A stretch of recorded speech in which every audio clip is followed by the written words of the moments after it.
I sure wish that labs worked.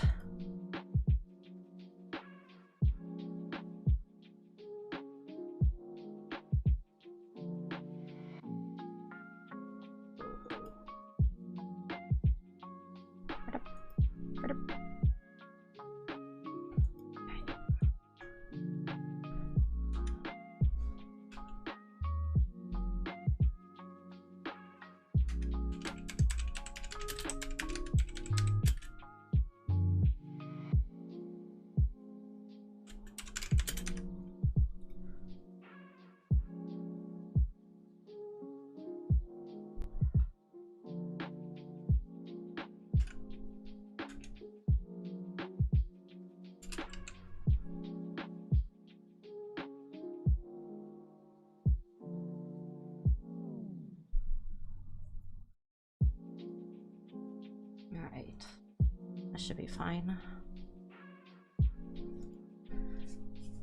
Whether anyone joins me is up to fate. Wait, hand stretch. Ugh.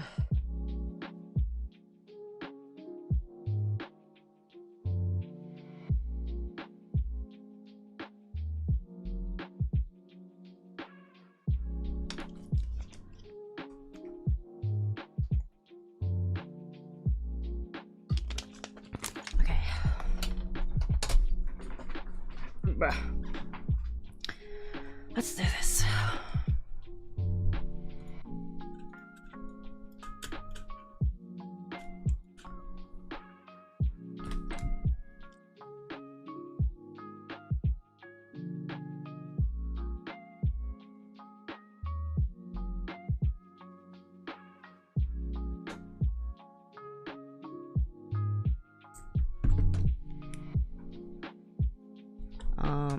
I say, and then I literally just lost my... Oh, there's my pen.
Hello. Hi, Skylar. Welcome. Mike. Okay. Good evening.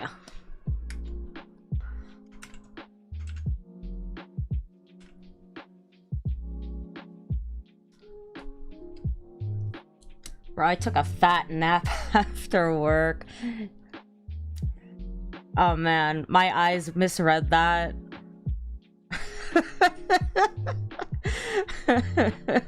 It combined the first letter and the last two words of nap. And I was like, wait, question mark? Don't worry about it. That sounds nice. That sounds nice. Did you dream? Did you dream during your nap?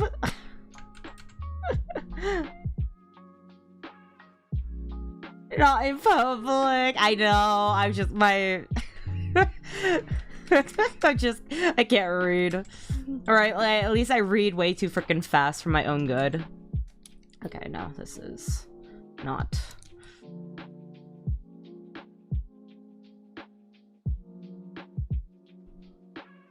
Yeah. Did you dream? I mean, granted, it was like short, but I think I've had like some naps where it was like actually kind of deep deep sleep. I forgot what the terminology was for that again.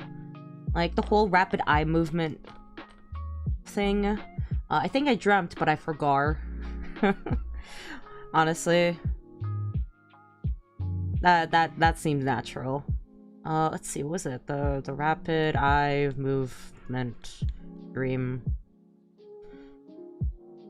Oh, literally, it's just like the REM cycle.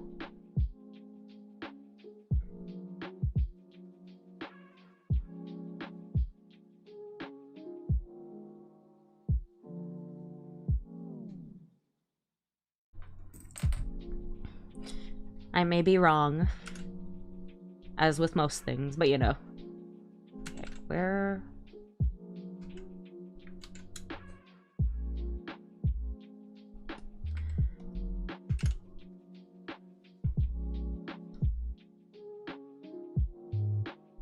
Yeah, I imagine you enjoyed your nap. Where is it?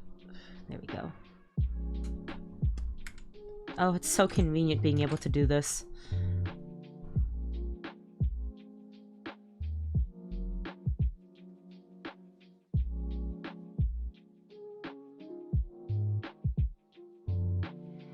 Bro, it's so cold. My bed is so cozy. Bro, that sounds so nice, though. I mean, it sounds terrible if you have to get up, but, like, this was after work, so... It sounds really, really nice. Just, like, waking up, and it's, like... You don't have to leave your cozy, cozy bed. You can just, like, chill in it. Or lay there in warmth, which seems a little bit more accurate of a description.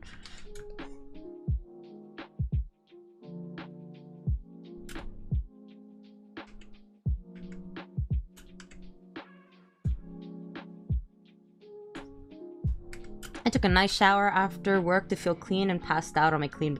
Oh, that is heaven, bro. That is so heaven. I've had, I cannot tell you the bliss it feels. Hello, Donut. Welcome. But yeah, no, oh my god, that bliss when you take a shower and you have like clean sheets on the bed. Oh, so nice. Like, that's like peak comfort. And then it gets ruined, like, the very next day because your body's probably, like, sweating or something. Okay. You are snatched, sir, and I need to make sure that your body is accurate. There we go.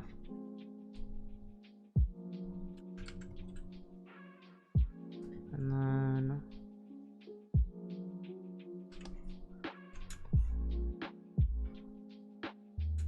There we go.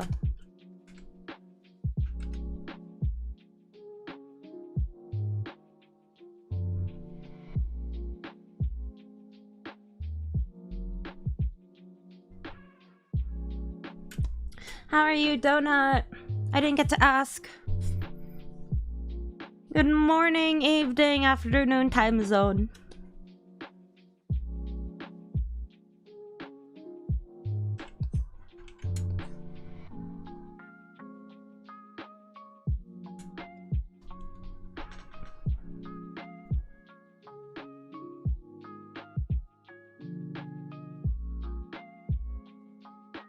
Oh, I good, just chilling. You? I'm good.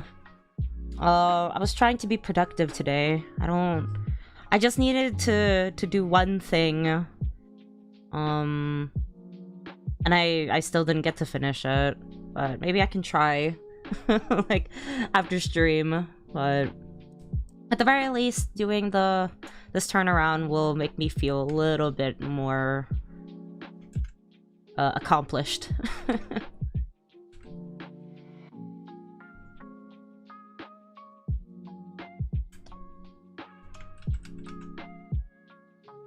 You got this. Thank you. Ugh, it's hard.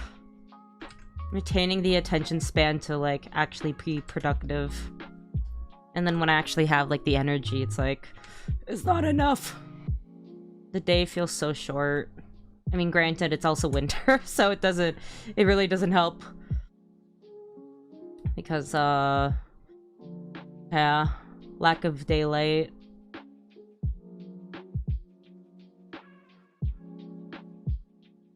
see.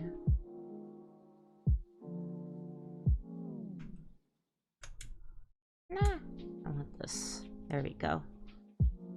Got that hourglass curve.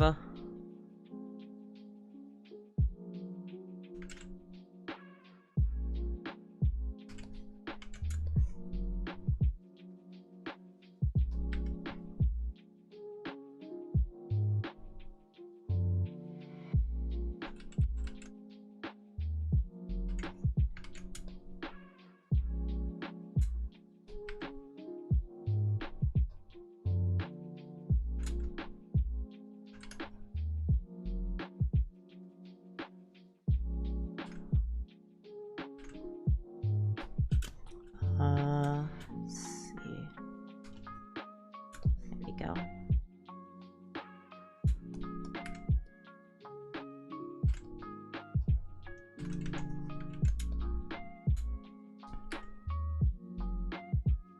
God, I never thought about using the technique of just like pinpointing and just dragging it across the stream. Oh, that would have saved me so much time for the previous art piece. Turn around. Okay. Oh, fuck.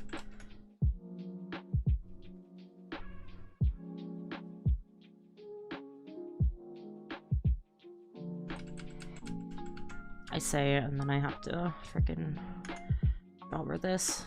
Ugh.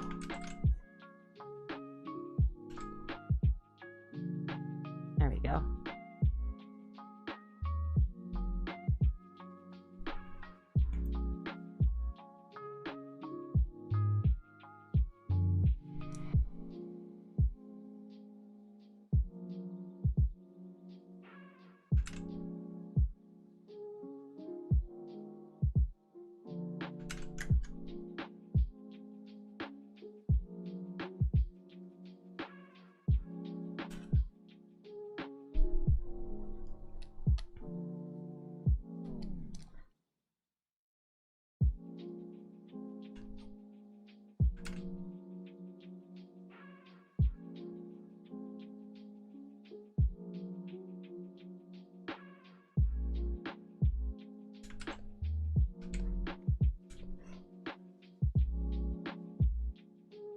In there.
go.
Hair too big.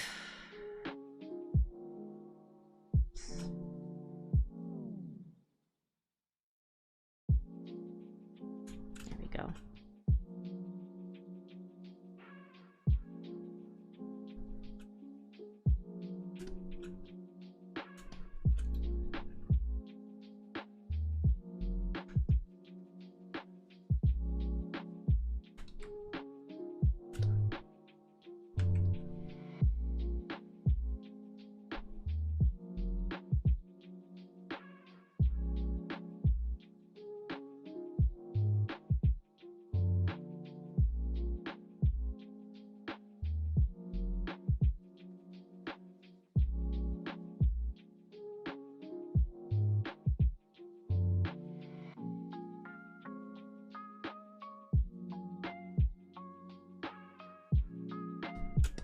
Go.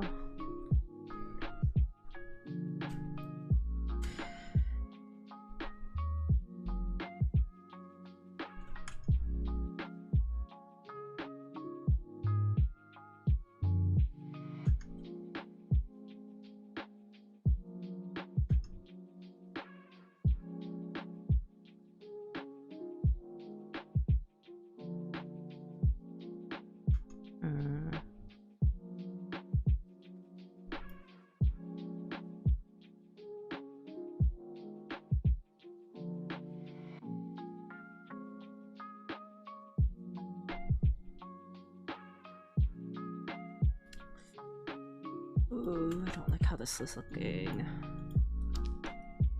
This is kind of fine, but...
Bit of a shame, but I feel like I have to redraw this.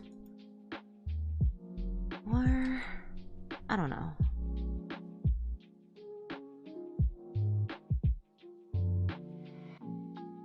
This over a little bit at least, maybe.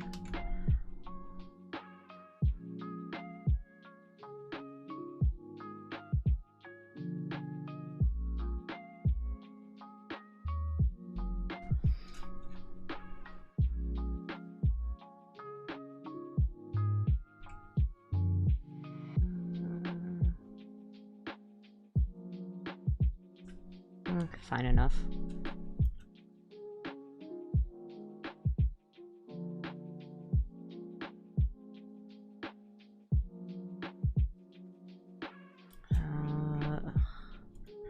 And I wanted to... No.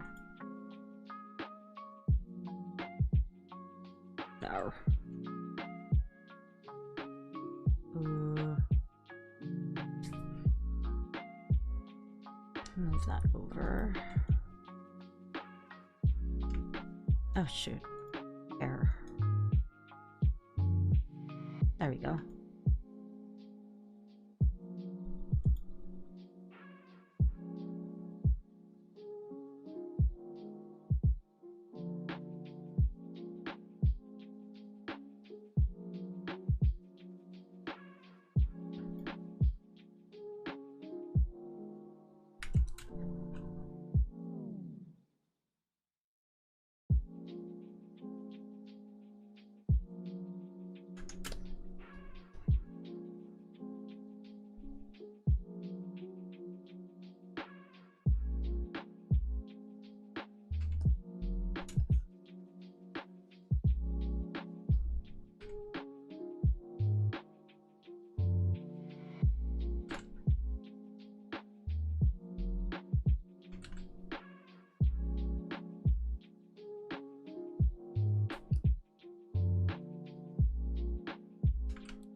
I'm free. What the fuck? Let me comment, please.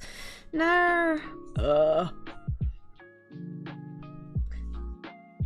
I truly think YouTube hates my ass. Are you on mobile or like... or PC? Out of curiosity. I don't really think there makes much of a difference, but... Mobile? Mobile might be wonky.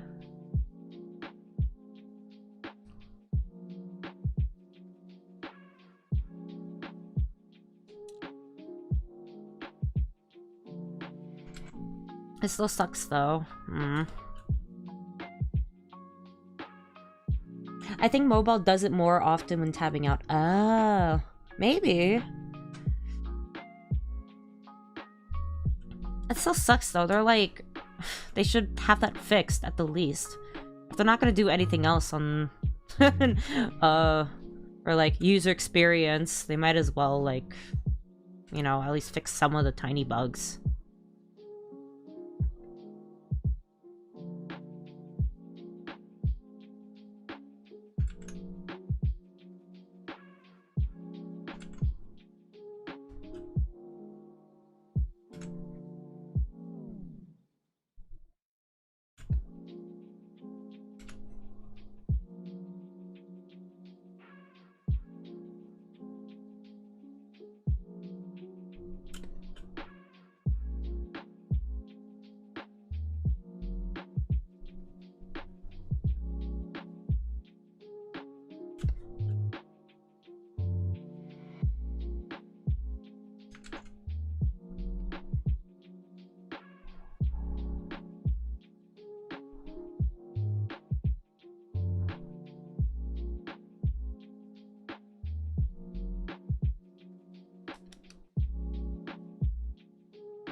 Oh, I'm hitting a wall with drawing. What's the wall? Which one of the projects is it?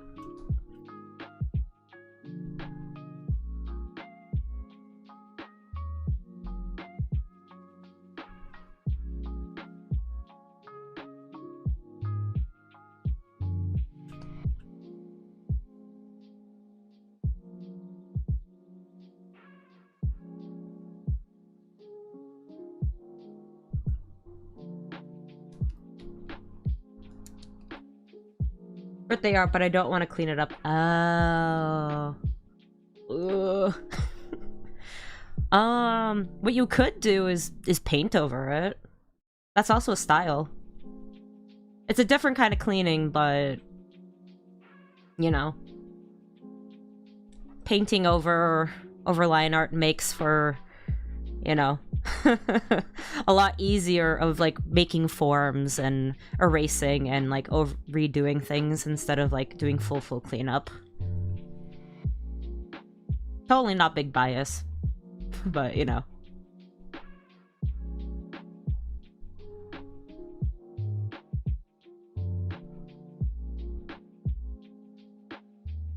I usually paint over it during rendering, but ooh, you can still render over it during the sketch phase. I pat your back. Ooh.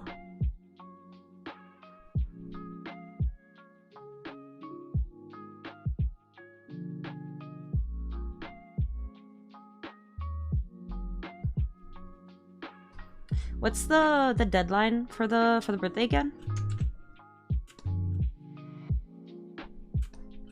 When's his birthday? I forgot. Oh, I'm a terrible fan.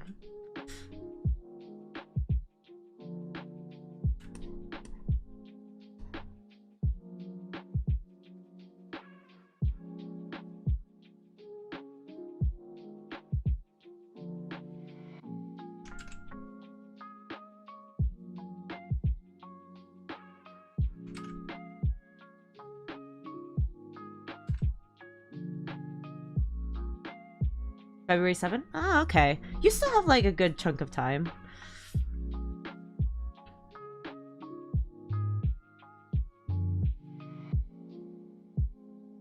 But I need to finish it before I get the model to...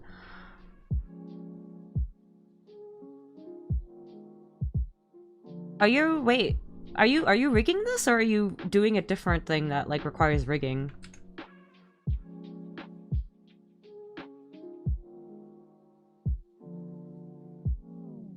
Are you crazy? A cooked pro. So you still have like a good you still have a good month. Different thing. Ah, okay. You just gotta pace yourself.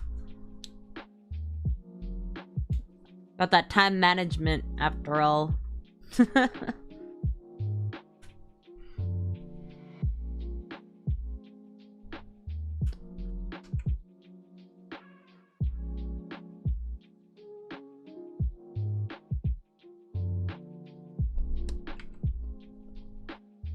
I'm just doing my own illustration for the birthday, and then I'm gonna then rig a Jurahime model. That is actually crazy. Wait, are you time management might be loathed. Understandable. Are you doing the illustration for the Hime model, or is somebody else providing that for you?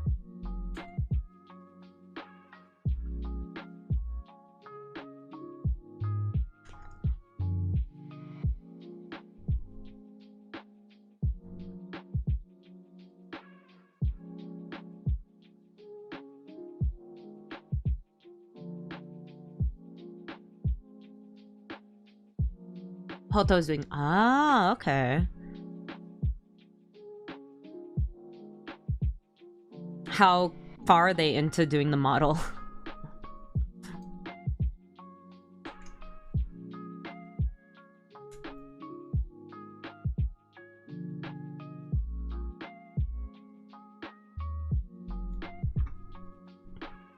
I'm gonna be the papa. I have no idea. Oh. How long do you think it takes you to rig?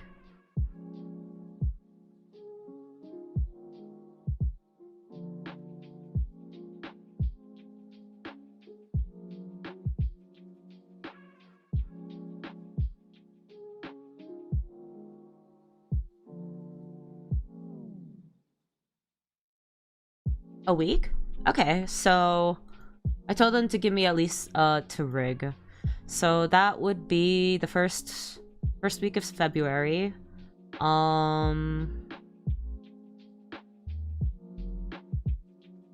You give maybe 2 weeks to be able to get leg room for comfortability. So yeah, you're basically your deadline's still on like the 24th for the art. You got this. Nah, you got this.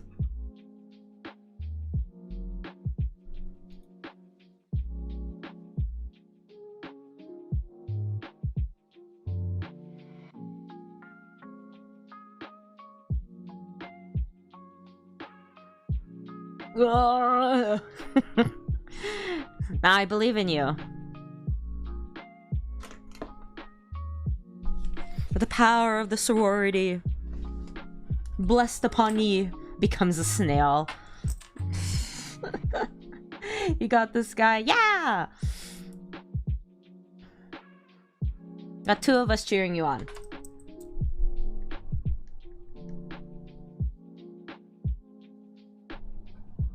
Becomes snail.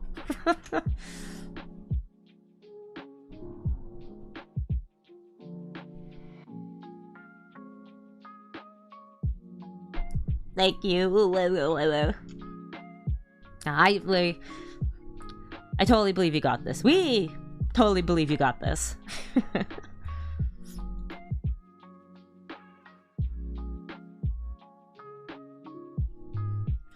I think probably try to find like methods that that might make your workload a lot more easier. So maybe unconventional coloring or rendering. That's like maybe slightly different from your normal style. Windows, you might have fun with it. Or at least actually no, I can't. I usually do whenever I get stumped on a piece is kind of take breaks. My breaks take very, very, very long, which really freaking suck, but I find like clearing my mind really, really helps. Though it's a little bit peculiar for your situation because you tend to start brand new projects and struggle to finish them, so... Oh, that might be the case that you're like really, really... Ooh. I take a nap, but nap is 5 to 6 hours long.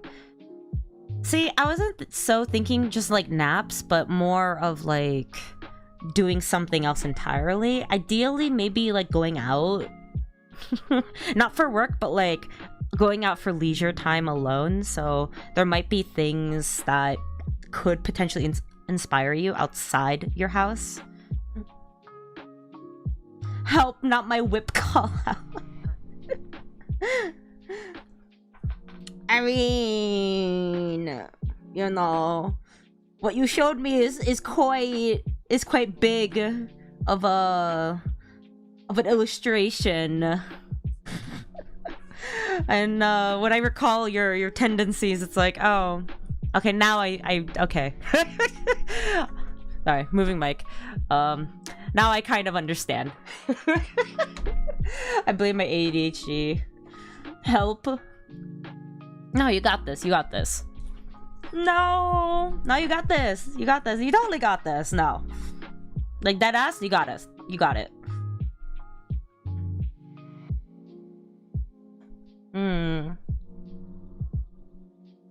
What methods do I do to help with art block?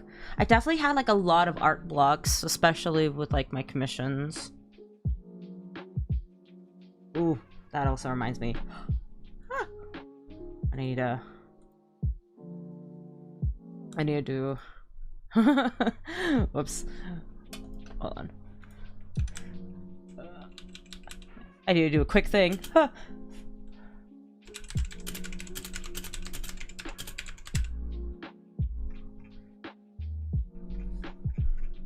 Let me just triple check.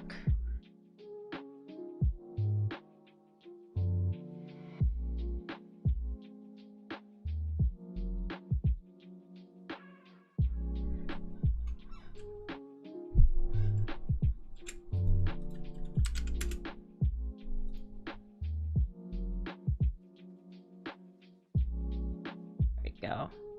And then just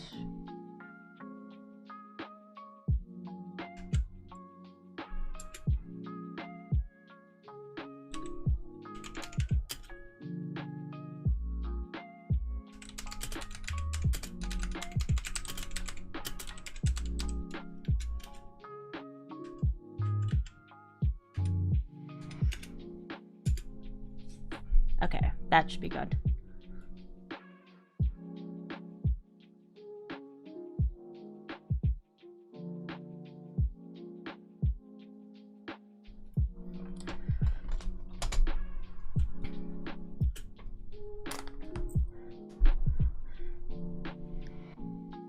Am I happy with this? Do not know. Oh, turn around TV characters. Just as a reference.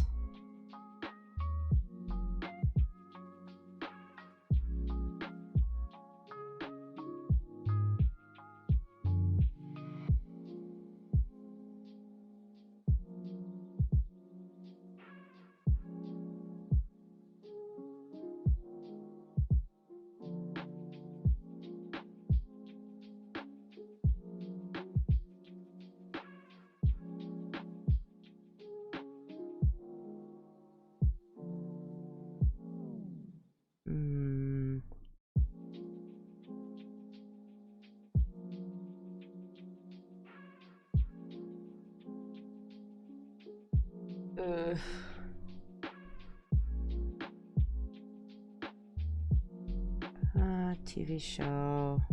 No. Turn around. Sheet. TV.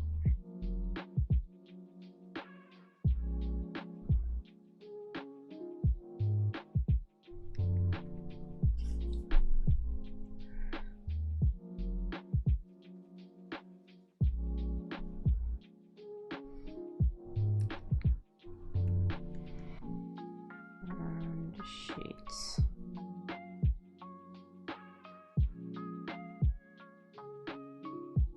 Good enough.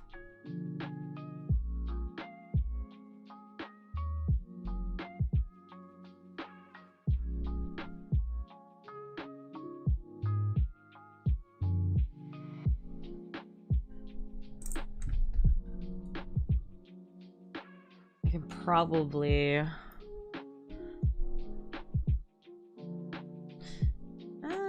no. I mean, they don't really specify that I need to do that I need to do the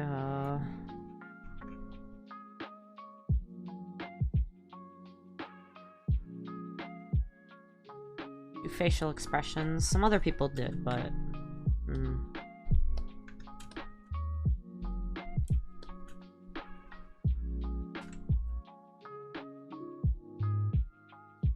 oh, I should probably fuck. I should probably do this with like a proper pen.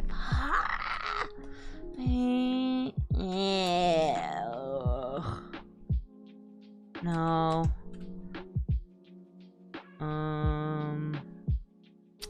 Shit. Oh, I hate these flat pens so much. They're so boring.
Oh, I hate it. It's so boring. Let's see.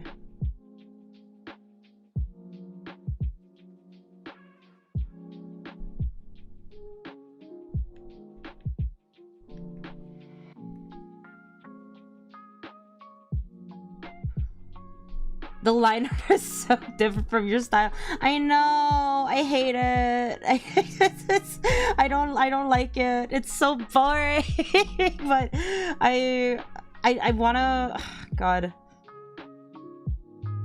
I'm doing this one first for the visual purpose of the imagined intent of this character being animated.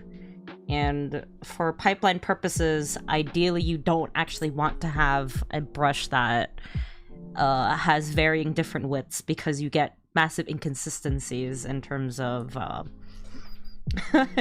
in terms of character animation. It works better for indie, but and like maybe experimental, but for big production purposes, it's actually kind of advised against you doing that. So yeah, I hate it a lot though, but fuck. It's fine, it's fine, this is fine.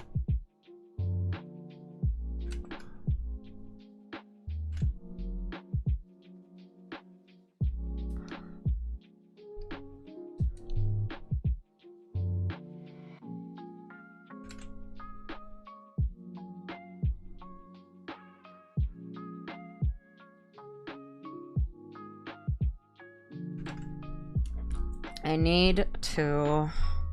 Hold on. What the heck are the... I'm literally trying to look at all, like, professional looking model sheets.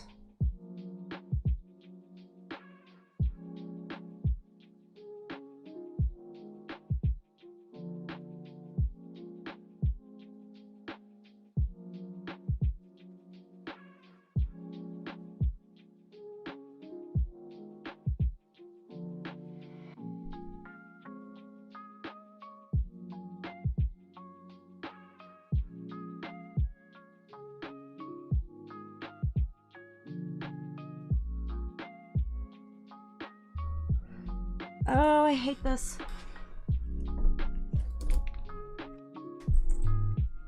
Just use a different brush. I could. But...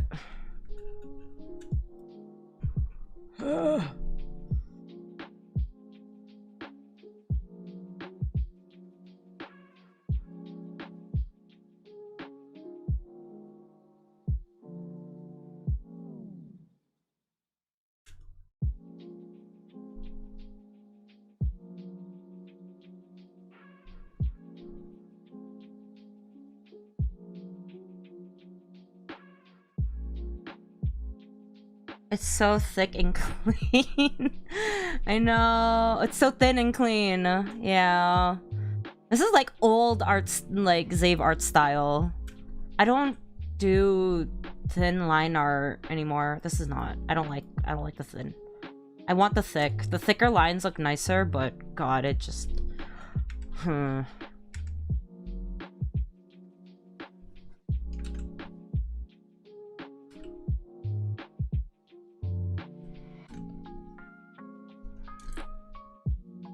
I mean... Okay, hold on. I'm gonna... Let me see.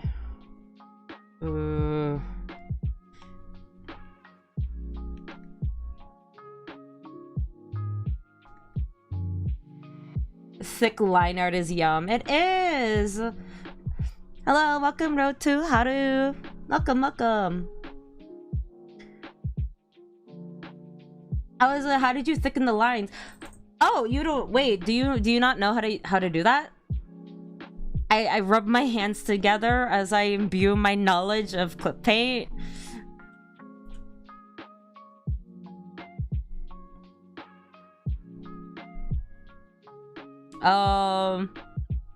Wait, how do you... Okay, Skylar, how do you normally do line art? Like... Vector layer, right? Yeah. Okay, so the vector layer, do you utilize the operations table? Or the, what is it? The correct line width? Vector layers? Yeah!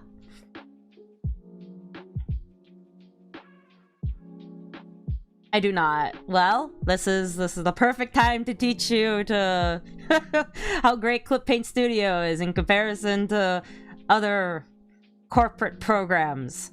Smiles. So, you could easily change the size with like with the setting. It's great. It's wonderful. And on top of the fact, this is only for the vector layers, and on top of the fact that I love using it because I can do this, and then I just do one swipe, and then it has the little edge for me. So if I have to do hair, it makes it all the more easier.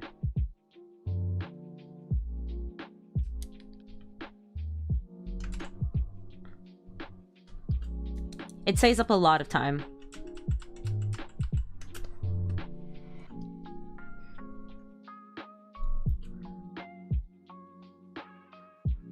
Yeah. And so what you do also with here you go. We'll do like one single stroke, and this is all on the vector layer. You can also do is use the correct line width, and you can basically do this. You can thicken the part of the line art to your liking. So if you really want to get those yummy line widths, and in like the correct areas, all of which I'm too lazy to properly do because whenever I do that, you can easily do that, and you can undo it, or you can narrow the line art and it becomes super clean, specifically on the vector. If you try to do the shit on like if you try to do it on the raster layer, it's going to look like doo-doo. So wait. No. Hold on. Okay, I might as well just do this one here. So this is the raster layer, and then this is what it looks like with the narrowing. Look at that. Ugly.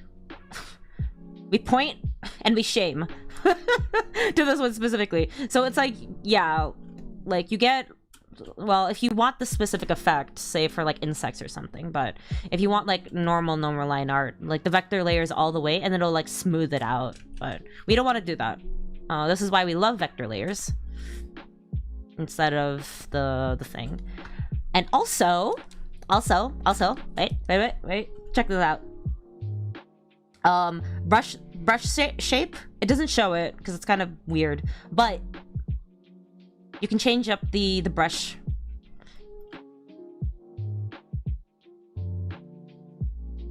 You can change it.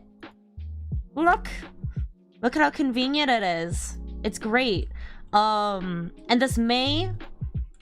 this may look like it's, yeah, you can change it. So this may look like it's like these are presets, but you can customize and add that. So what you do is you go on to whatever brush that you want to use. Let's see. Oh, what the heck is, oh, it's this one. Okay, so we want to go to let's use my go-to pen. So I want to, actually no, we'll do dry ink because that's a lot easier to like kind of see the difference for. I want to use dry ink, and dry ink doesn't show up on the brush shape, right? So what we do is we go, oh god, actually I don't think it'll show.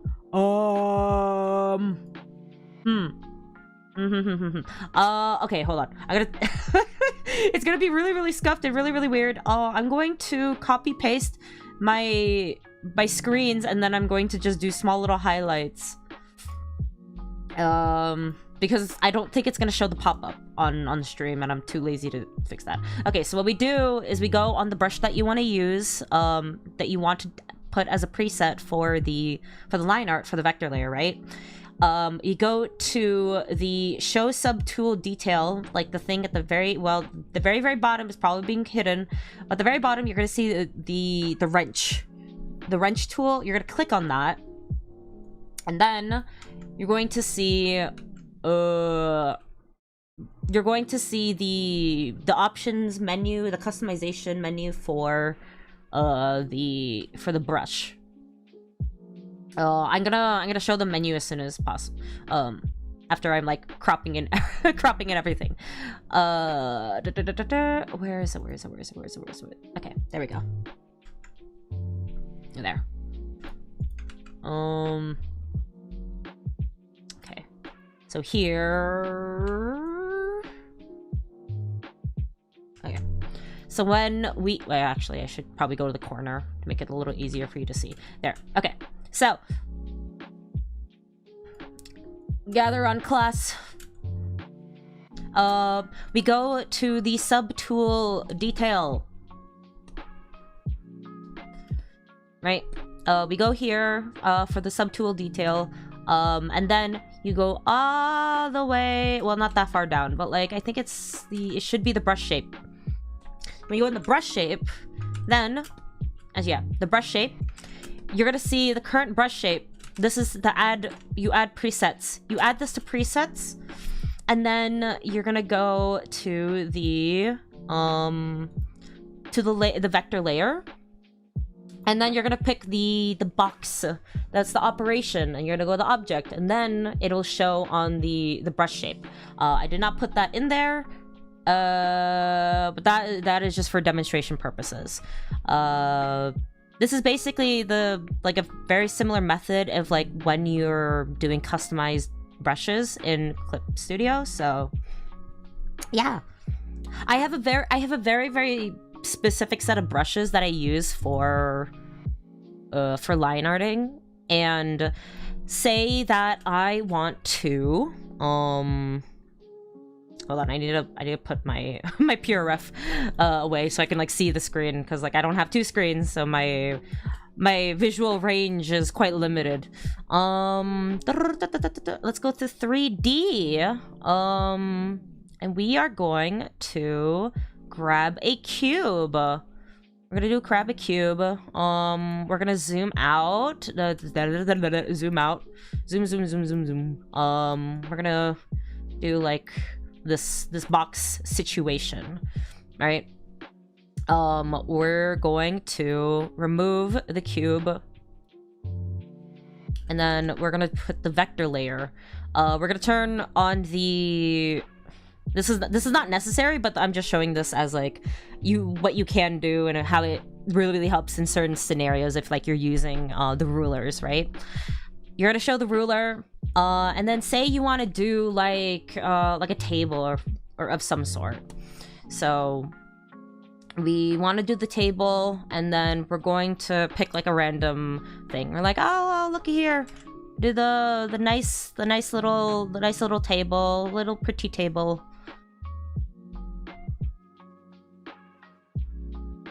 Table. Yeah.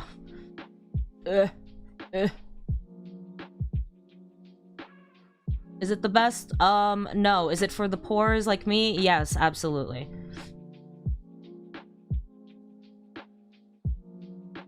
There we go. It should be fine. Okay. So we do the nice little pretty table.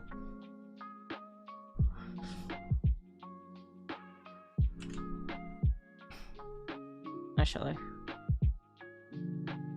we'll do like little thing here. Maybe like a glass or something. And you're like, oh, this sucks. I actually don't want this brush. I wanted something else. I actually probably should have. We'll put like the G pen as the. What are the presets? Yeah. Okay. So then because this is the vector layer, again, you have the option of changing up the size, and then we'll do the brush shape, right? And then I don't know if it'll show with the with the pop-up, but there. It's a little bit scuffed because obviously the program has to take into consideration of the previous brush's properties with the thickness. But if you want like smoother lines in comparison to the previous one, that's how you do it. Yeah.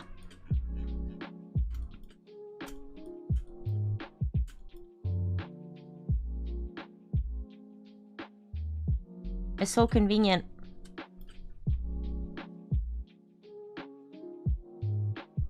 Yeah, I love vector. Vector layers are great.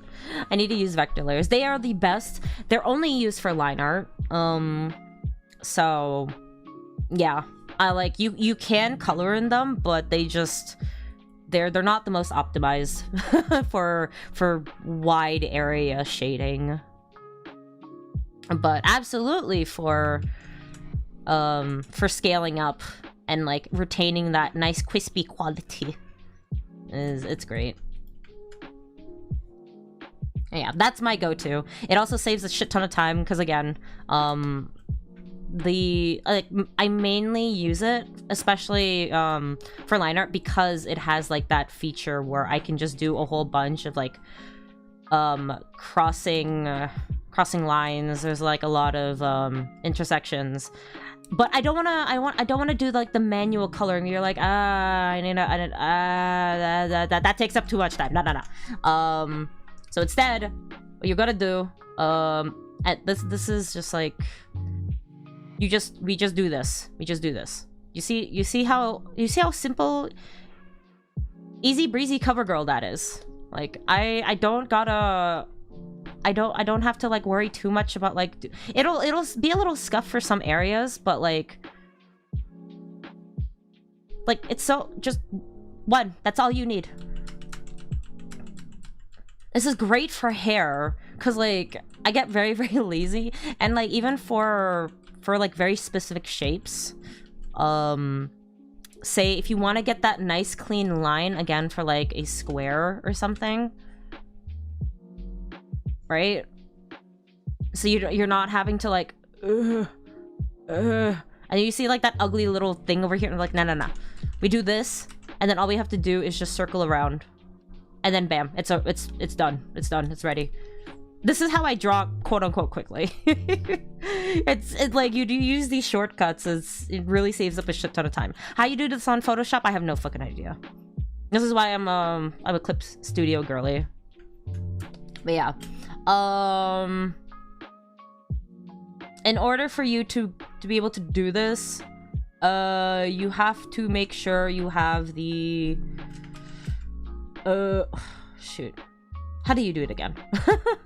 Whoops. Right. You need to have the eraser settings set like this. So the check mark for the vendor eraser is checkmarked, and then you're gonna go for the erase up to the intersection, and that is literally how you're able to get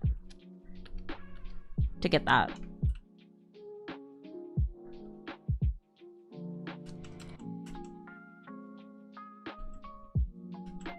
My brain is so big now. Wow. Yeah, is my go-to.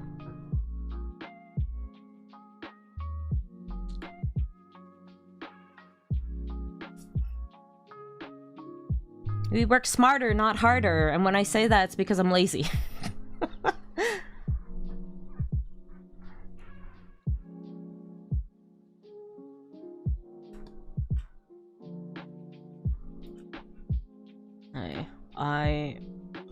I really don't like this brush.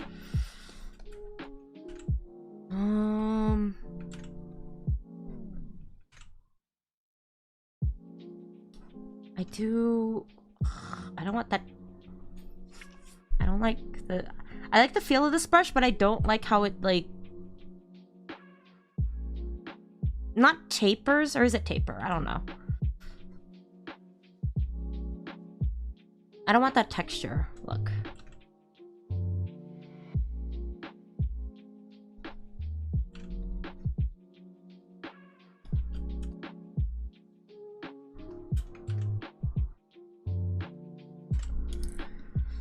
me looking at screenshots.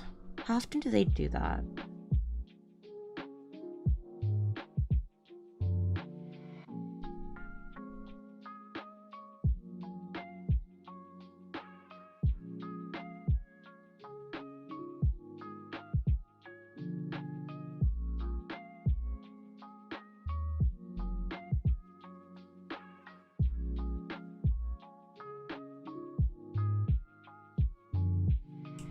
Okay, so it is like the G Pen for casual G Pen, 1.5 to 2 pixels depending on the anime. Okay.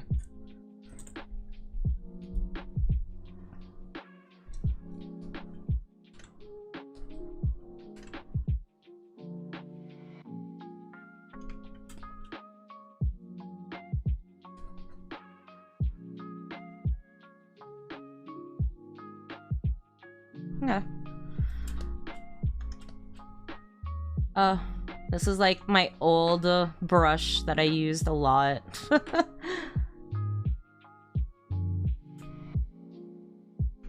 show you. I just kind of want to see the difference.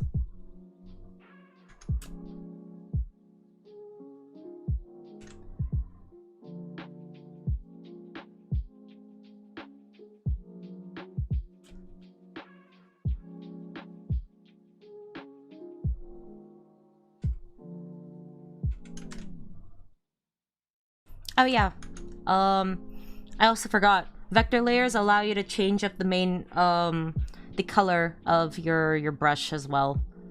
I completely, I didn't want to use this blue, so instead I'm gonna change it to black in the same control panel that has like the brush size, the brush shape. We're gonna change it to the main color, and then there you go. Wow, what you making, Zave? Hello, cool. Is that you, cool? Oh my god. welcome. I'm drawing an OC.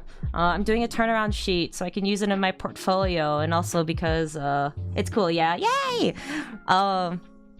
Yeah, I'm trying to do a sort of portfolio piece, and also for one of my classes. It is the self-taught class, so I can take as long as I need. And I took a little too long, so I need to do it before the deadline rolls in. I still have a good couple of months, but yeah. Yeah, I wave. Wait, actually, let me.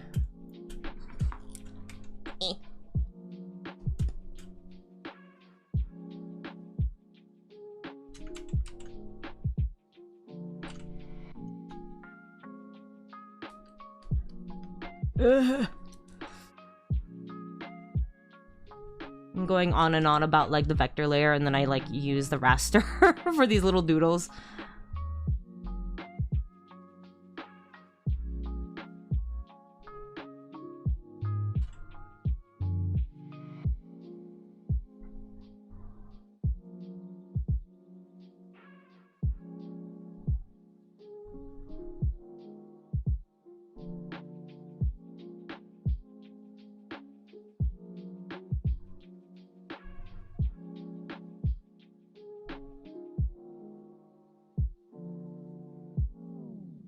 Wave.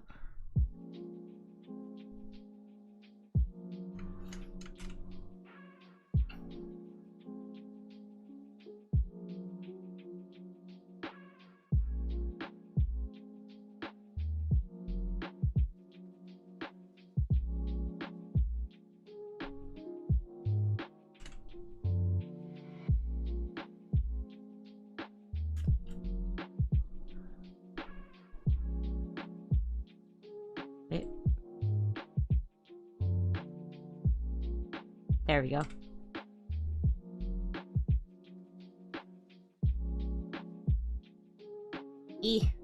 Good enough. The line looks crispy. I'm glad I had to... Oh, I'm like slightly redoing the line art because I don't like the feel of it, but also... it's not... The showcase. The showcase. I don't know how perfect I need it to be, but also my style is like, please. Cool. Look at all of Zave's art showing on the stream. Very cool. Very good art, right? It looks really good. Thank you. Thank you. The place that I feel safe showcasing my art compared to X. So.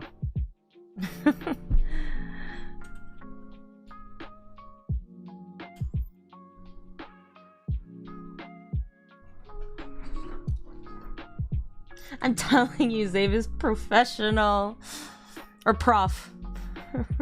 Okay, professional. I don't know. I haven't reached industry. Maybe I might feel a little bit more like it, like one day. Professor.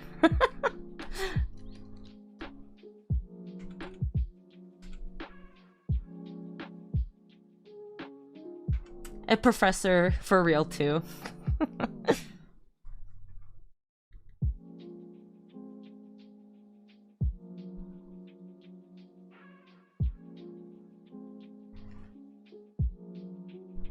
I can only try. Literally excited to show me how to use the CSP function. It's great! Bro, it saves the hands. It's so good. It also makes it just makes like things so much more easier. And it still goes over for like multiple different layers, so it doesn't actually need to be in the exact same layer. As long as it's vector, it'll still have the same properties. So I can do that.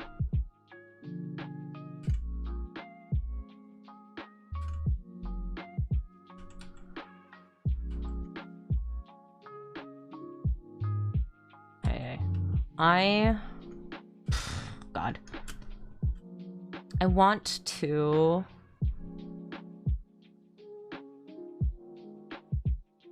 I want to be able to get shapes that I really, really want, but... Like, this is super fun to draw, but I need to translate that into... if this was going to be a character that's being animated.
Let's see. What about...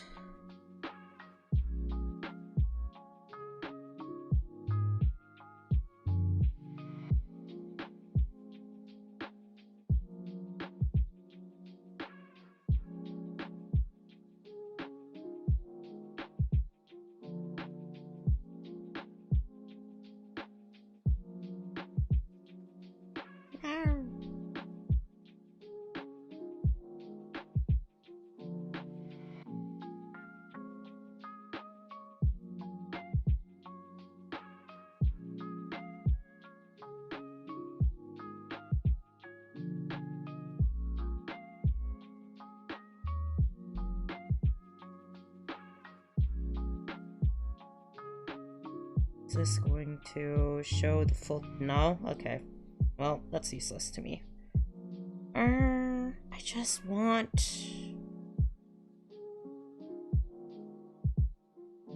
God, they literally have the full sheets, full character sheets, and it's not showing!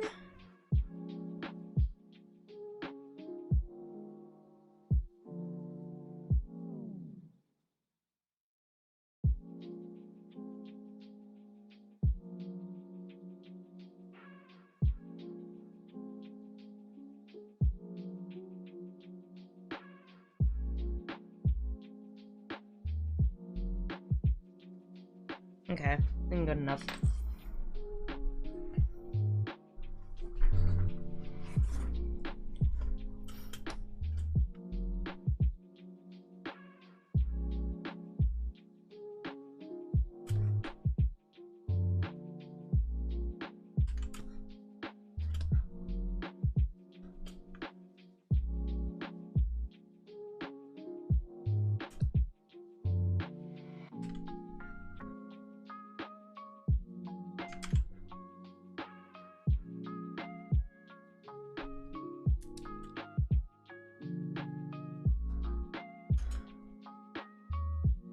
Egg.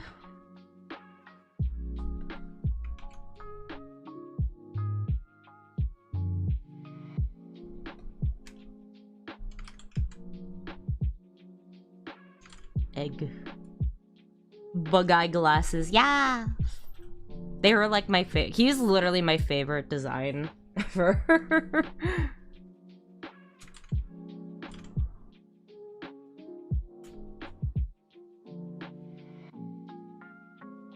Egg. Egg, egg, egg.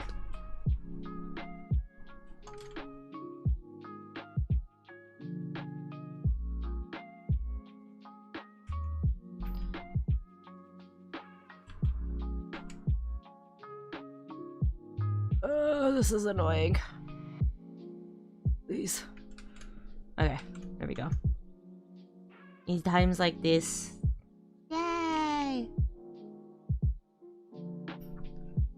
That make it so nice. Okay, I'm really lazy. I just... My art. I can do what I want.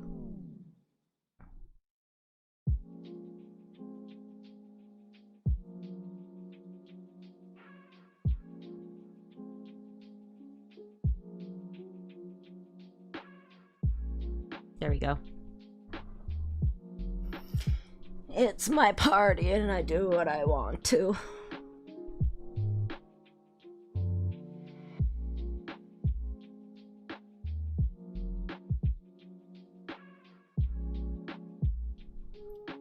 Let's see. And I want to...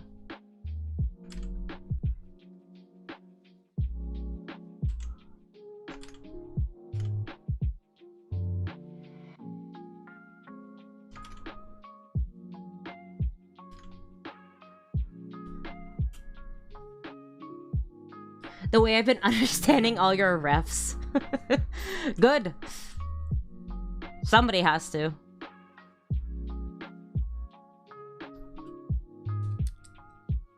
And even if you don't, well, at least the void understands me.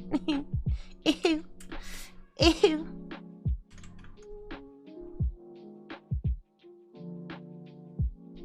Okay, you need a...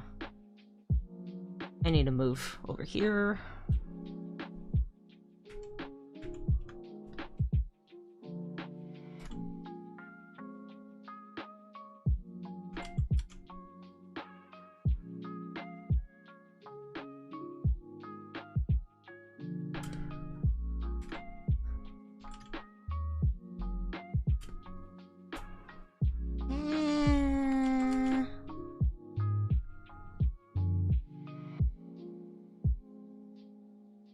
You understand my ADHD spiral and I understood your refs. Yeah. I'm telling you, I understand the train of thought. I had a friend where... Or I don't know if this may be like with a lot of my other friends where we jump from conversation to topic to conversation topic to topic to topic to topic. And we have like some other people be like, what the fuck, how'd you get from that train of thought to that train of thought? And I was like, I don't know, it seemed normal to me. So Virgos, am I right? Damn. You typecasting? That's crazy.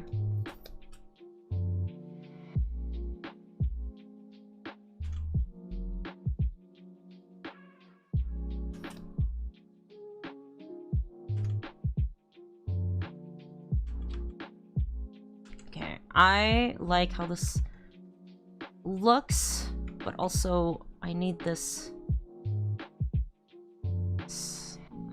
I need this curving elsewhere.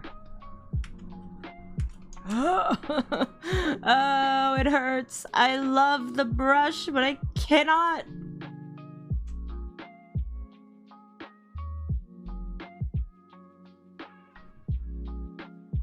Fuck.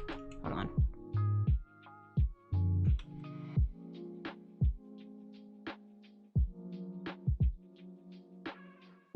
There we go. Maybe this might be a little bit better.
Hmm.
Looking real good, Zave. Thank you, Kitsunex. Welcome, welcome, welcome.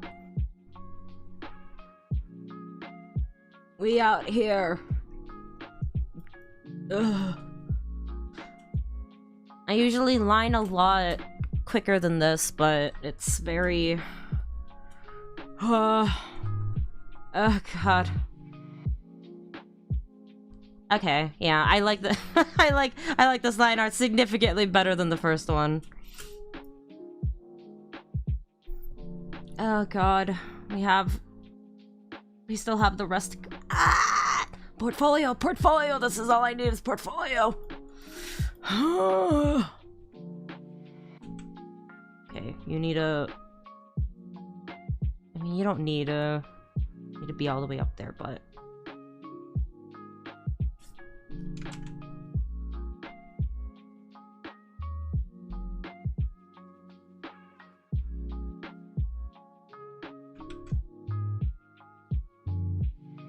There we go.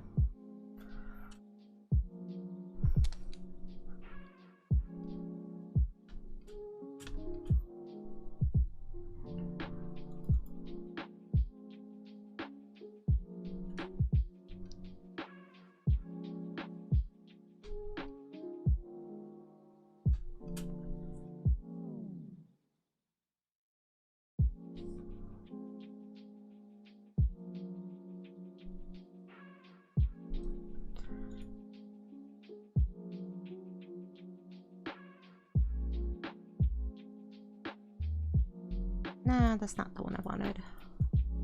Where is it? There we go.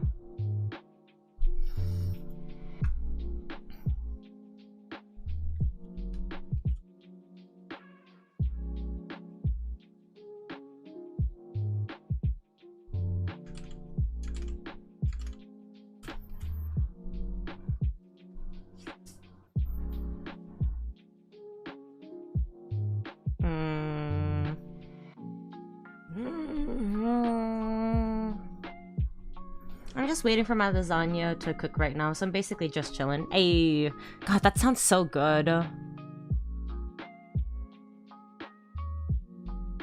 Man, I could probably go for like proper dinner. I mean, I could be drawing. You could. You know. If you want to join me, I'm not opposed to it.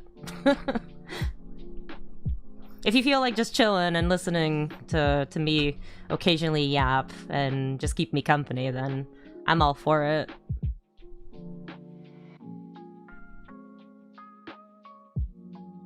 I don't know what I want to do with this one. Do I want to show it? Do I want to not? I don't know.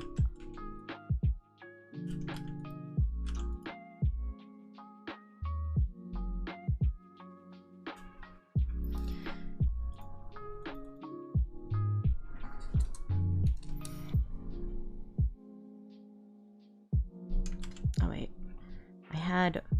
no. There we go.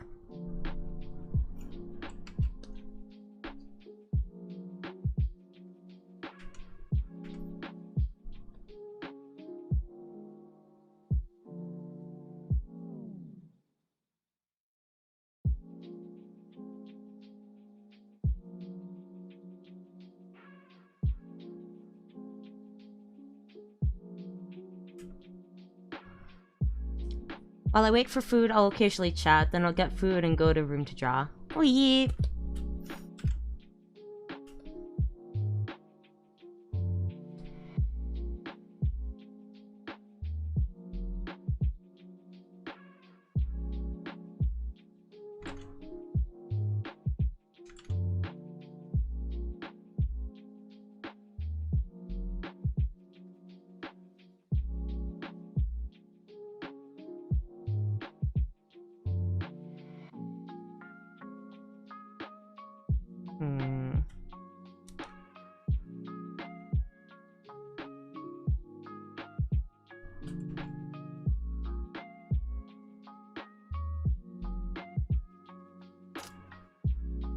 God, I don't know what the hell I'm gonna do for this.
There we go.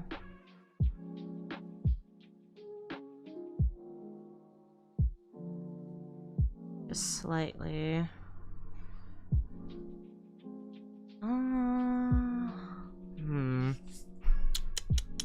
No. I don't want that. God.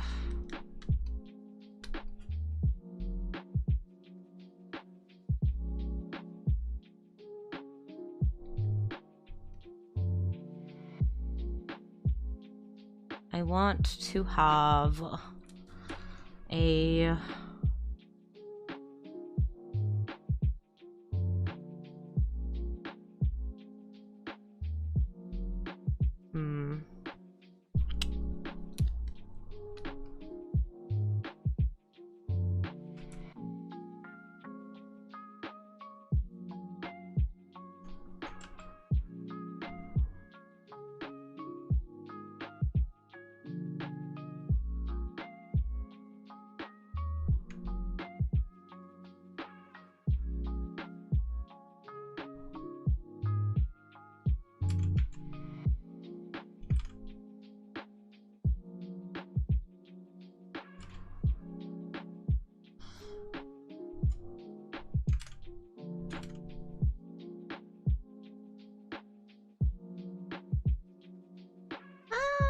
okay, I guess. Maybe. I don't know. Okay, yeah, this is about as good of a shape that I kind of like.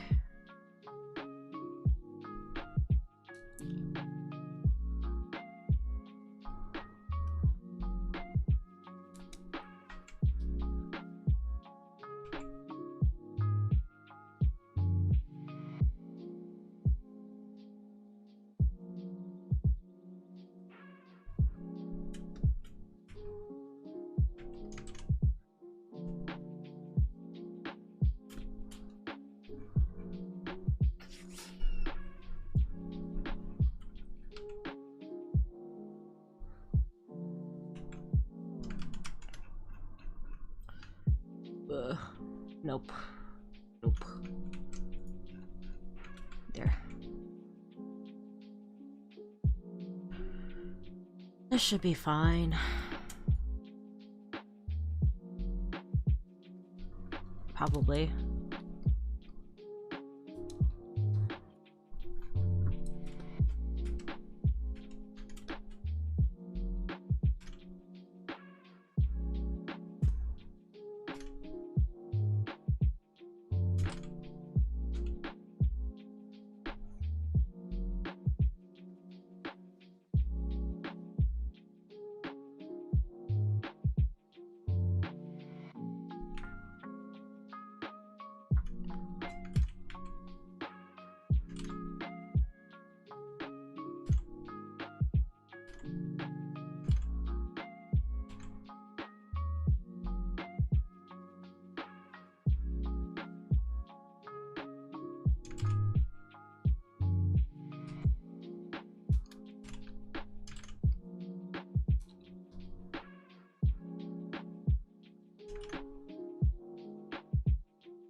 Hmm.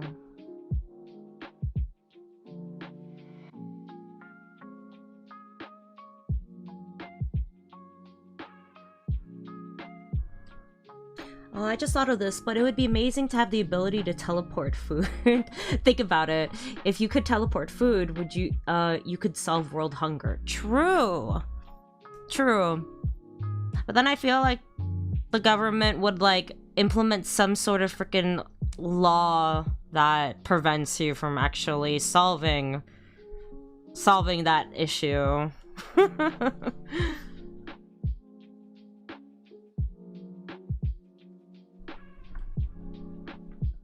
In some sort of way, greed will ruin it. Or at least they'll put like some tax on it or whatever to be able to like teleport for. But that would be great. The convenience. I think I've like watched more than enough of more than enough of like the food channels, and a good handful of them are like, well, we haven't invented Eatovision yet, which I think would also be amazing. Damn, you're right, we need a way to circumvent it. Bro, underground world hunger methods.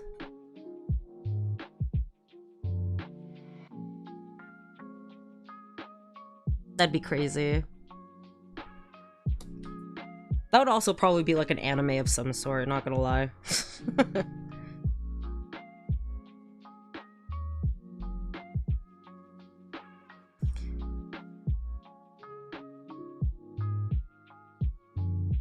Oh, you know what I just thought about? I don't know for what the potential demographic is for the people that are like tuning in, but if anybody knows Spy Kids, for I think it was the first movie, they had like this one scene where they were at a shoot, what would it called? It was kind of like an escape house.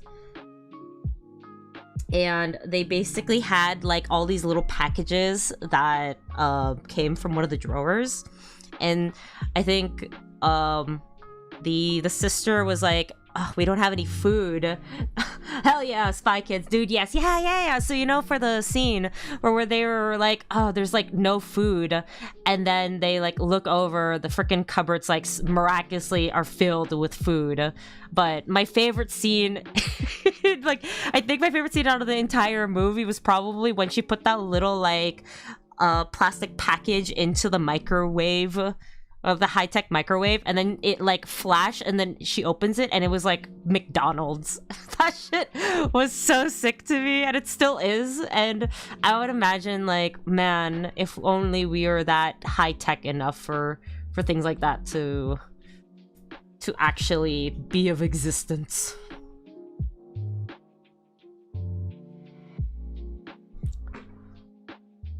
Imagine being able to have like fresh McDonald's at home, and not in the way of like getting Uber Eats, because that shit is like also really freaking expensive, but like that type of heating mechanism. Maybe in our lifetime, maybe not. I don't think it would be in our lifetime. It's like way too advanced, which is like crazy when you think about like the old cartoons, you know, for shoot, what was the other one? I cared more about Flintstones than the other cartoon. The Stones. The Jetsons. Yeah. Yeah, the Jetsons. Yeah. You had the Jetsons, or even with just like a lot of like the old films where they imagined what like futuristic, like Futurama level of like high tech, and then you look at the dates and they're like, oh, 2018 or like 2028, and it's like, that We are nowhere close to that. Which is saddening because I feel like the whimsy of like high tech is completely gone now. Obviously because like design standards and, you know, trends are no longer the same as like back then, where the whimsy and the shape language and all of like those really cool intricate designs that suited that time period flourished. And then now everything is just the exact same freaking minimalistic bullshit. It sucks.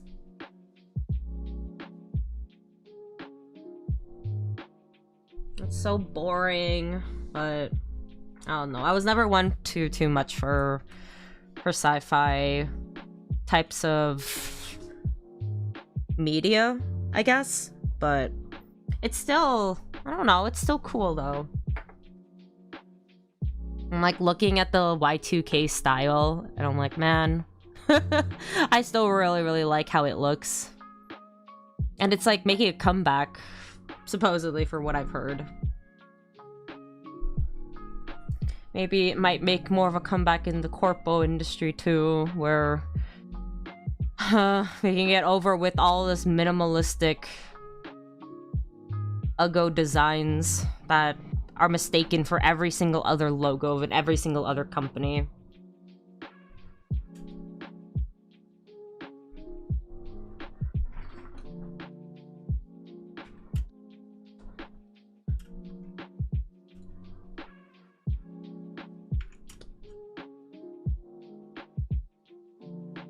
Y2K style makes me scream because I saw clothes I used to wear as a kid becoming a trend. Yeah, no, for real. I mean, honestly, it's better to be able to see like I don't know, it's so fascinating when I look at the Y2K style, especially for like celebrities, and I think about how toned down they look, but it's still fashionable, but like weirdly artistic in an not abstracty way, but you know what I mean, where you have like those sports t-shirts and then you have like a spaghetti strap on top of the shirt, where you're like, that's a lot. It's like the Hannah Montana level of like outfit where they're kind of censored but also still kind of not. Yeah, old things eventually do make a comeback. Oh, it's always very impressive, the longevity of things. Sometimes it's scary as well. True. I mean, vintage and retro has always had its own like particular style. Even for like the Victorian type of like fashion and aesthetic. I have this one particular friend, God bless, she is amazing. She's a queen. And she, out of everybody else in our group, if she could, she would be wearing Victorian dresses, and Lolita dresses, any place, anytime, anywhere, whenever she can. And it's so funny because I remember, I think on our way back from the cottage, we were dropping by a sunflower field, and we just kind of wanted to roam around, maybe take mostly for her, for like to take a couple of like pictures and all that. It was really nice. And everybody was in very normal, very modern outfits, obviously including me. And then she was like the only one in a full-on like ruffled dress going through the fields, and she looked quite amazing. And you know, the way that she goes about dressing herself, much like all the other friends that I know who have really good taste in fashion, she very much sees it as, I'm doing this for me. These clothes make me happy, and it doesn't even matter for like what other people think. I'm like, you know what? I need to implement that into my life. I think genuinely she was like one of the people that really inspired me to want to, you know, really take care of like, not just like mostly my image, but it made me really want to like look at fashion, because I've always had like like a taste for it. I don't have the wallet for it, but I've had a taste for it. Obviously, like the most that I can do is really design my my OC, like my persona, and then also be able to design outfits for like other people for course battles and all that kind of stuff. But you know, it does feel very, very different when you're drawing the outfits yourself versus when you're buying them, and then obviously when you're wearing them too. So I'm so fascinated. I love how the whole psychology and art that fashion really brings. And you know, when that applies for the retro style, vintage style, or like really, really old fashion trends, it's so fascinating to do research on. I say research, but I'm like mostly like YouTube videos that have done the research for me. So, and that are very, very dedicated and passionate about looking at the trends. So it's cool. It's really, really cool. But Lord, the whimsy's so gone in nowadays. So I need that, especially as an adult. Okay, God, I don't...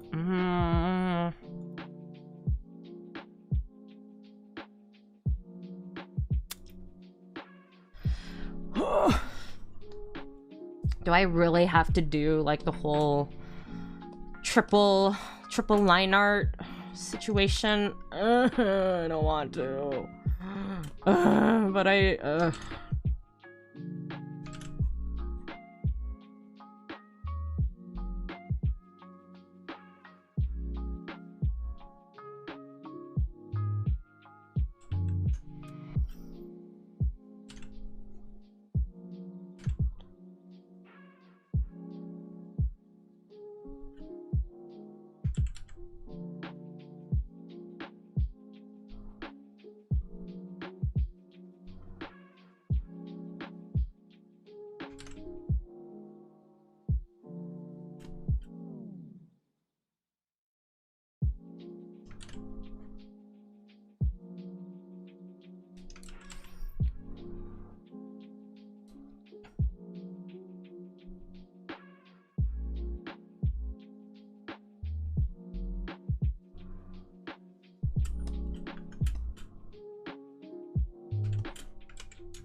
Wait, so Snatch? Nah, for real.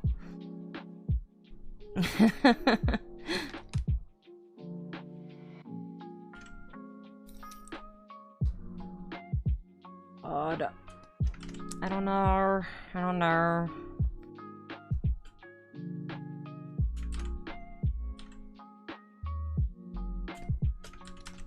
I'm trying to think about shape language. It's hard.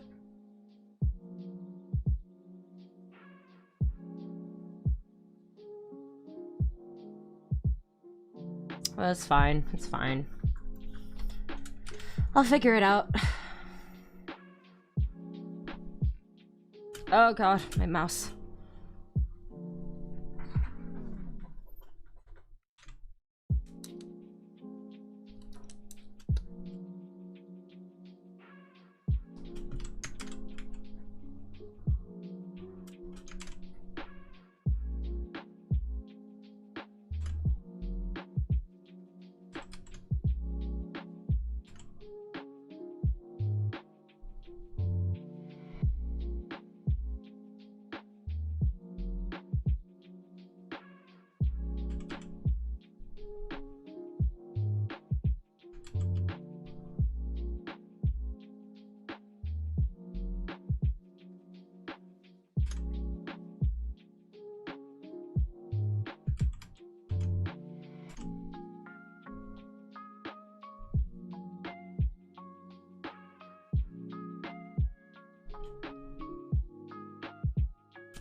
Oh my god.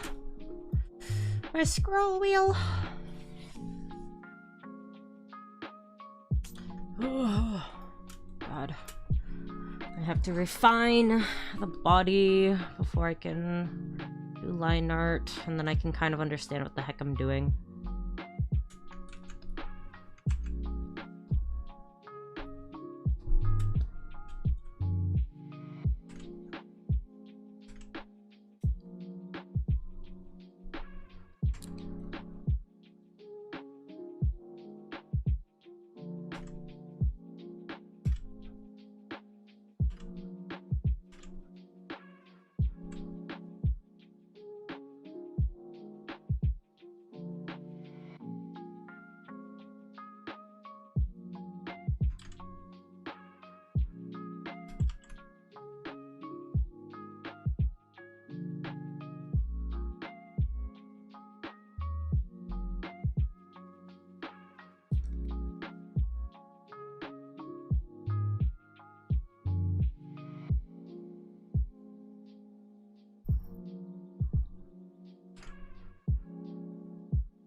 I need to also figure out what the hell I'm gonna be doing for shoes.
Hmm.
Man.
What's that symbol represent? It was a small interpretation for the hazard symbol. So I didn't draw it properly in the original, so I'm like, it's fine. A little custom, but yeah, that's what the initial thing is supposed to look like, more or less.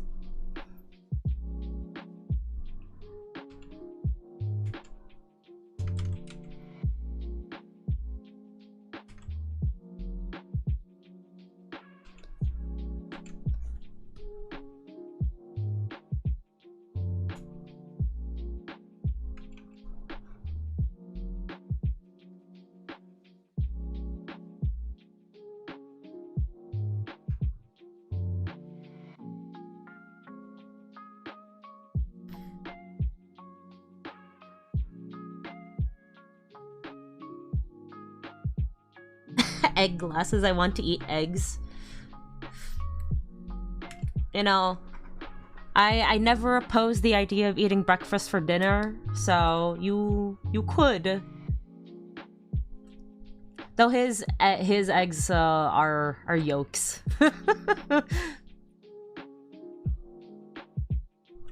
Just yolk.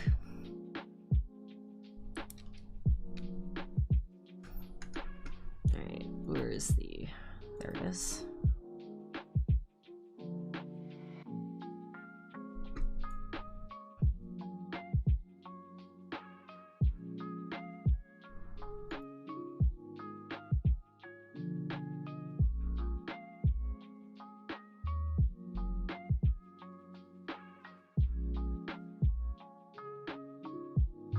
Ayo, I love breakfast for dinner.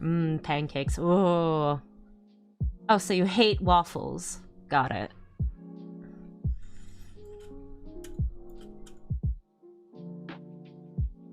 I really don't want to touch the hands yet. I spent long enough on this. I'm gonna just do rough colors. No. That's okay, I got you. I love waffles. Bro, chicken and waffles? Good shit.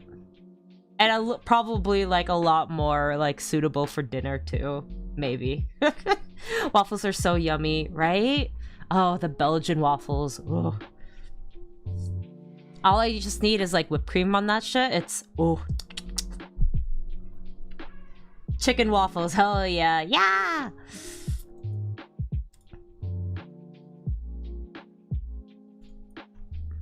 Brother, it's so good. Okay.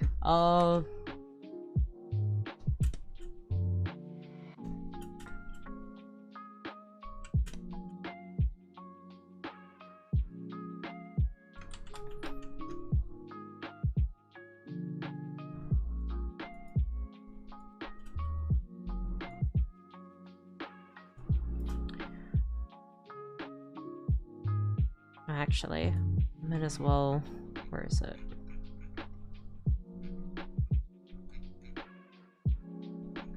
What? Oh, okay. Well, that's fine.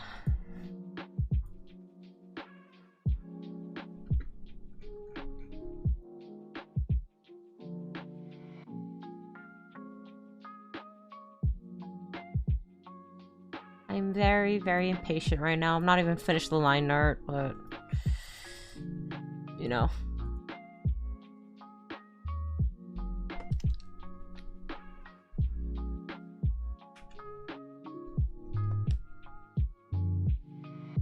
Question, what are your guys' favorite breakfast dishes? And they don't actually have to be conventional breakfast dishes either. If it's like leftover pizza from the day before as your breakfast, you are valid.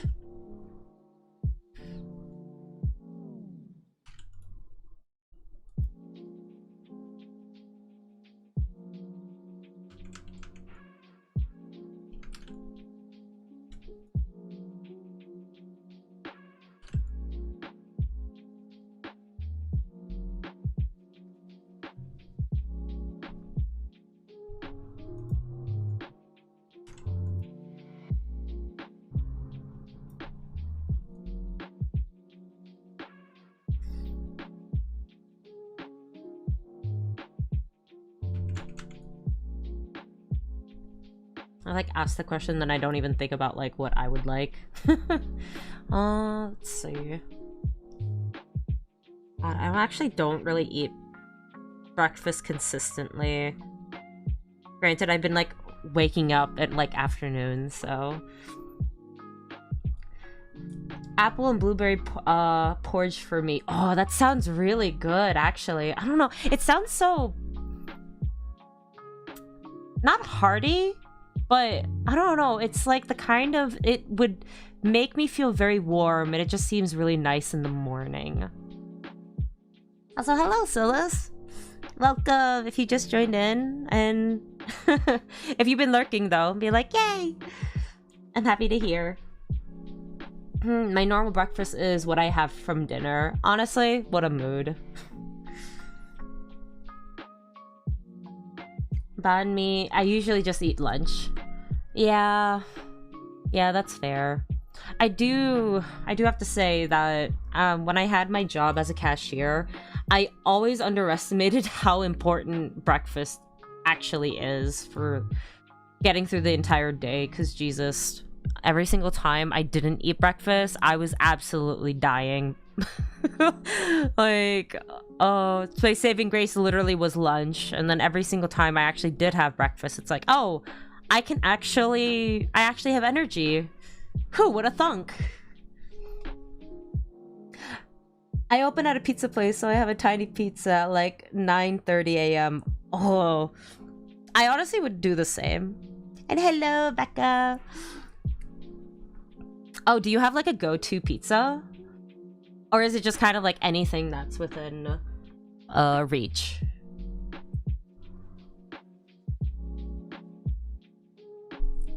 I would imagine like the easiest thing would be pepperoni, but you know, you probably, I don't know. I would kind of assumed people would want to jazz it up at a certain point, be like a little treat, little on the edge. Maybe add like some other kind of protein. Like chicken or sausage, or I mean sausage would make it even more breakfasty. I like soup recently. I've been making jjigae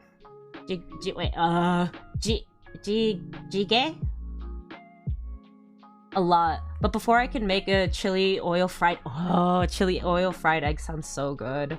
And put it over avocado and toast. Bro, that sounds ball, all the above. I'm so sad. I would have to make my own chili oil to be able to experience that. The most that I have would probably be like chili flakes in the eggs themselves, but like Chinese chili oil looks like it hits so differently, but I can't have it because of like the cross-contamination. I work at a cafe, but we open at 3 a.m, so I normally eat food at 6 a.m or else I perish. Yeah, that sounds about right. I think I remember I would wake up at like 6 during school. And then by the time I head out, it'd be maybe like 7:30, 8 o'clock. So I feel that. I eat yogurt with granola. Yeah, I make it with chili oil. Ooh, man. What don't you make? Realistically, what don't you make? You make... Man, I wish I genuinely... I think I mentioned this before, but I genuinely wish I had the drive to be able to cook more. To be like... have that chef mentality. I just only want to eat. I don't actually really want to cook. And I get very anxious when it comes to buying new ingredients, because I'm like, oh, what if I don't like it, or if I don't prepare it properly, and then I don't want to waste food. I typically like classic pepperoni, but I add Asiago and Parmesan to mine that I make for my shift meal. Plus I drizzle Milky's hot honey on top when it's done. Ooh. Hey yo, honestly, drizzle of honey on top of pizza also sounds like a banger. You know what I would like do whenever we'd have pizza, especially this is like leftovers. Like if we have the normal pizza, I'll eat it as is, but when we have the leftovers, I'm not really one of those types that enjoy like leftover frozen pizza or like pizza from the fridge. But what I do instead is like I chop it into strips, and then I'll put like a little bit of oil on the pan, and then I'll basically like fry it. And then I'll have basically like the crispy edges, the crispiness to it, and then hopefully like the cheese would be slightly melted.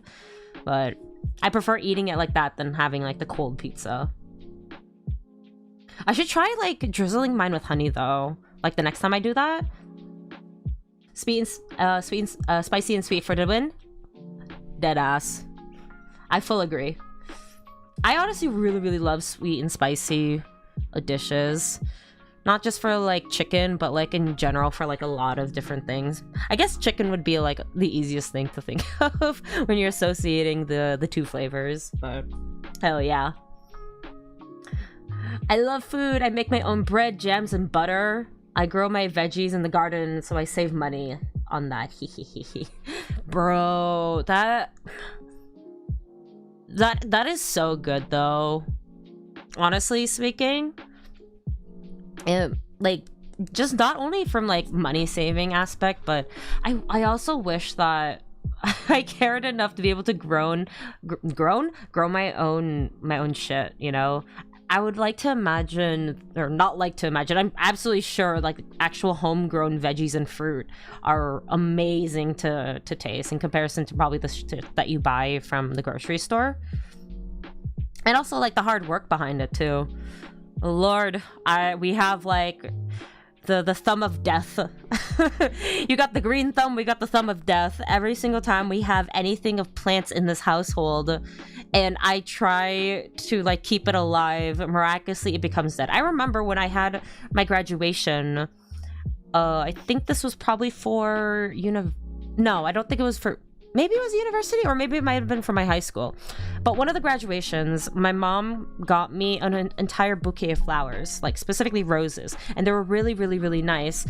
And at a certain point, you know, I did want to preserve, not like fully preserve them, but I want to keep them alive as long as possible, because we don't really have many plants in our house that do stay alive, or at least.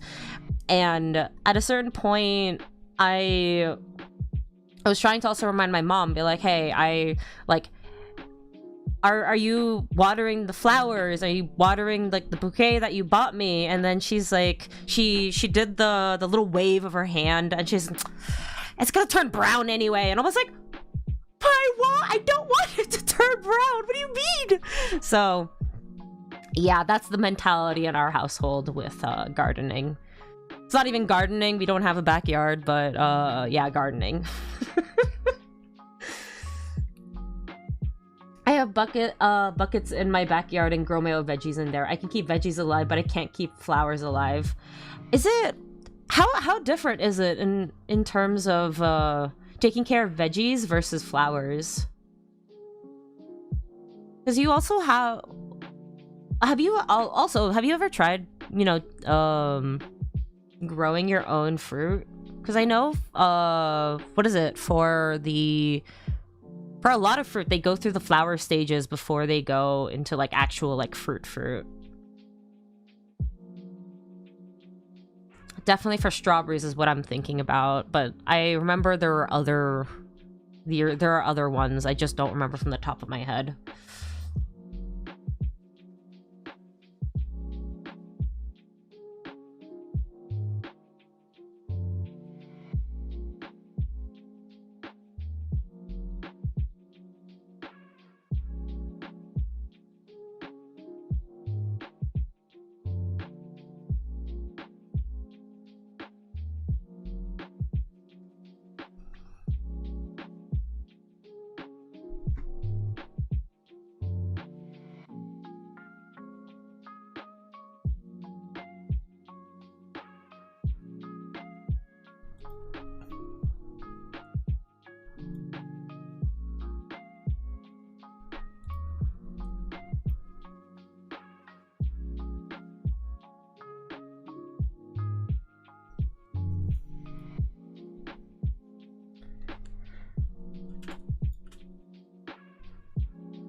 The last time I tried growing my own tomatoes, deer ate them all. No! Well, I mean, at least they were good enough for them to get snacked on. Would you ever try growing them again? Bro, it's such a feat to be able to grow your own stuff. It's like you... Oh my god. I think of like this quote, which I hopefully remember by the time I get to my point. I think about the quote where it's like, the seeds that you sow the day that you plant the seeds is not the day that you will bear the fruit, which I constantly think about when it comes to doing a lot of things, or especially when I'm starting out trying new things. And it's such a helpful mentality to have with allowing me to try stuff out. But then when I think about that with gardening, of being able to pick out your own fruit or vegetables, or like the things that you spent God knows how long, tending to, that must be so rewarding. I haven't tried growing fruit besides tomatoes, but I prefer growing veggies and herbs since it's easier for me to maintain. Oh, so it's like there's a difference in high and low maintenance between veggies and fruit. I would have thought that they might have been similar. Interesting.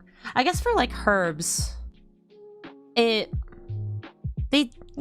guess they sound like they would be like a little bit easier. Bro, growing herbs though just sounds so convenient. Like being able to get like your own... My brain just immediately shut off. Be like, herbs? You don't know her. You only know cilantro. It's like, no. There's the other one that looks it starts with P. We were just talking about pizza, so it's like it's not prosciutto, it's not parmesan. It was either PE something. It was green. Help. Veggies and herbs are easier to faster to grow. Ah, okay, interesting. Wait, I have it. I have it. And parsley. It was parsley. I was thinking parsley. I found outdoor plants easier to take care of. I would try to grow them again if I could have a bigger garden area. Oh. There are certain plants out there, right, that require like specific spaces and I guess specific soil, right? I mean, obviously if you can't grow like bananas and coconuts in the same way that you would be able to grow like tomatoes, carrots, and like potatoes.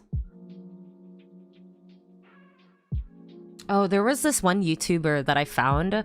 I think it was him and his wife that make it a challenge to grow to basically not grow out a lot of, not produce, but like a lot of veggies and just like homegrown food, and then see how long they can last before they actually have to go and buy like groceries. And it was so fascinating to watch because there's a lot of stuff that they've made with their own stuff. I think it's like with corn and potatoes, they're making their own bread, jams. That's also probably super healthy for you too, in comparison to like whatever shit that they put to preserve the food that's in the grocery store. That's crazy to me.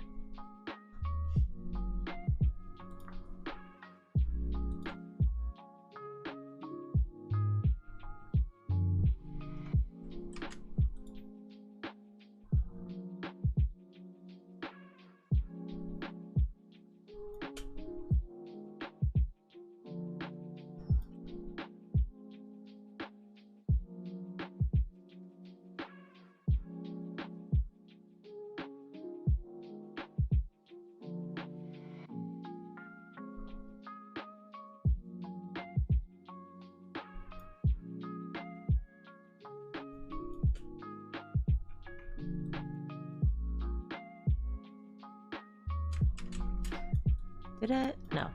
There we go.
My grandparents used to grow a ton of veggies and had fruit trees. I forgot that I have deer where I live, closer to town. Bigger fence is more helpful in my experience. Man, whenever I see those kinds of videos where animals just pass by in the in the garden, that's crazy to me. I've always lived in buildings.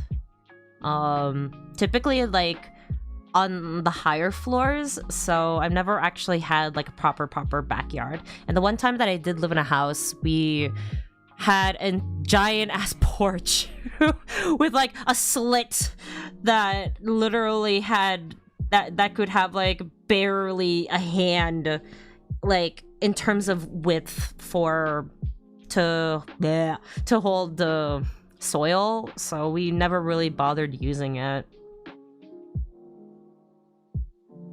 That's really cool though. We have family friends that also have like a really big garden. I think the last time I visited them, it was like not overgrown, but it was significantly more plants than what I remembered being as a kid. And even then, as a kid, it just felt like one of those kind of video games, you know, when you're like shrunken down as a rat or an ant or like a mouse or something like that, and you're like going through like the greenery, like gardens, like the grass and all that, and it's like towering over you. Like that as a kid, it was like a lot, and then even now as an adult, it feels like there's more, which is super crazy to me and super amazing, honestly speaking. Like the various different types of plants that there are, and that's not even including with like veggies and fruits. I had apparently another family friend. I never got to go to their garden, but my mom did, and she showed me pictures where she got like super excited. Her and all of her friends were doing were picking off plums, I think, from the trees. So. But she brought back a really big bag, so I can only imagine what everybody else did too. But that just sounds so fun. Like the times that I've went apple picking and strawberry picking. I don't think we've ever gone raspberry picking though. Those are super fun.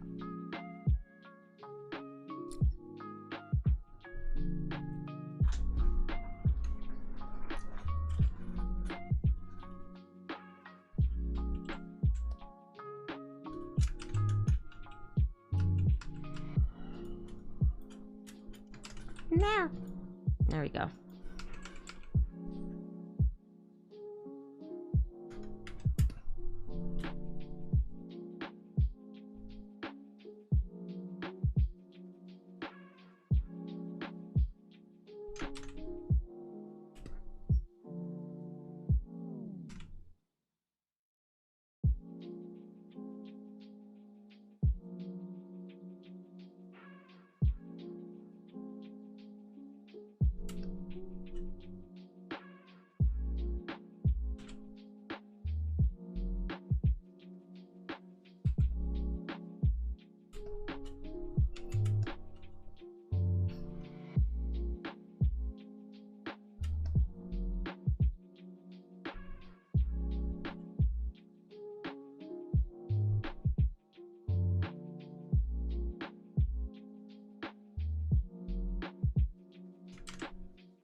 Where's the yellow?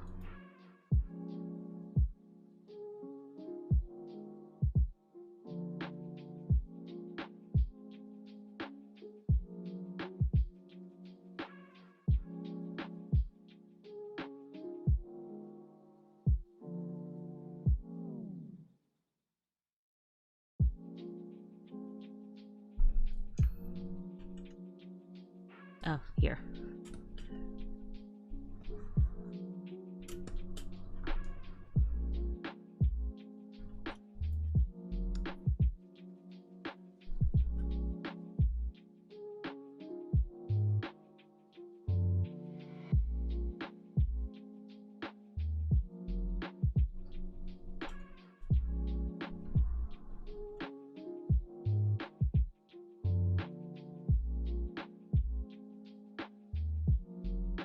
Man, it's so crazy seeing him in my style now. Okay, wait. I do wanna do a smaller redraw because I've been dying trying to do this. I remember this used to be like my favorite shade to draw with too.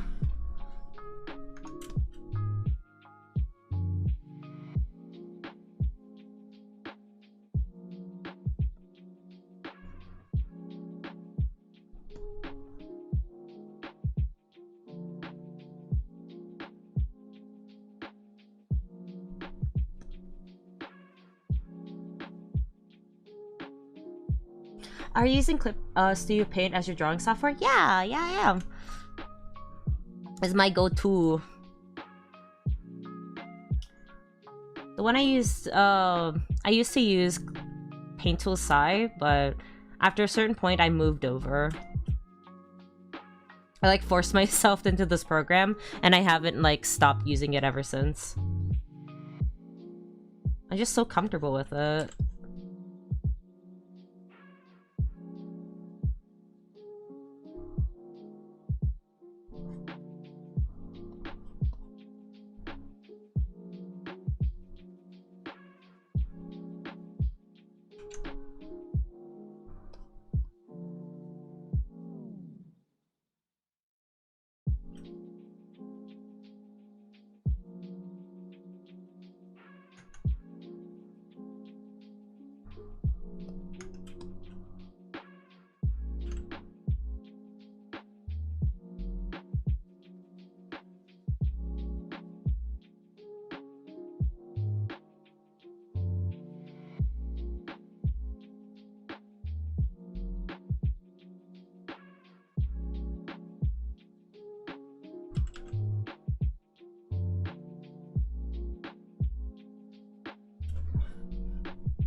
What do you like most about Clip Studio Paint? I'm trying to use it after having used Procreate since 2019.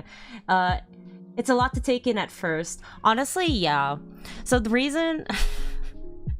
the way that I got into Clip Studio Paint was actually... this is very, very terrible. Don't do what I did. I could not draw. Like, my wrist was really hurting. And I'm right-handed. And I used my inability to draw as a as an initiative to try using Clip Studio Paint and then use my left hand instead. And then it like kind of forced me into trying to use the program on top of like the stabilization that the the program has to offer. So it's so the learning curve from Paint Tool Sai was actually not as bad. There's a lot of things that, you know, this program has in comparison to Sai. However, with Procreate, I actually just started using it, so it's a little bit harder for me to really gauge the transition difference, because I'm still getting used to Procreate. It's a really nice program, by the way. I think it is very daunting, but the customization for a lot of things is really nice. I would highly suggest that like you go at it at your own pace. I just ended up landing on a lot of things that really worked for my own workflow. How do you typically draw? I'm just kind of curious.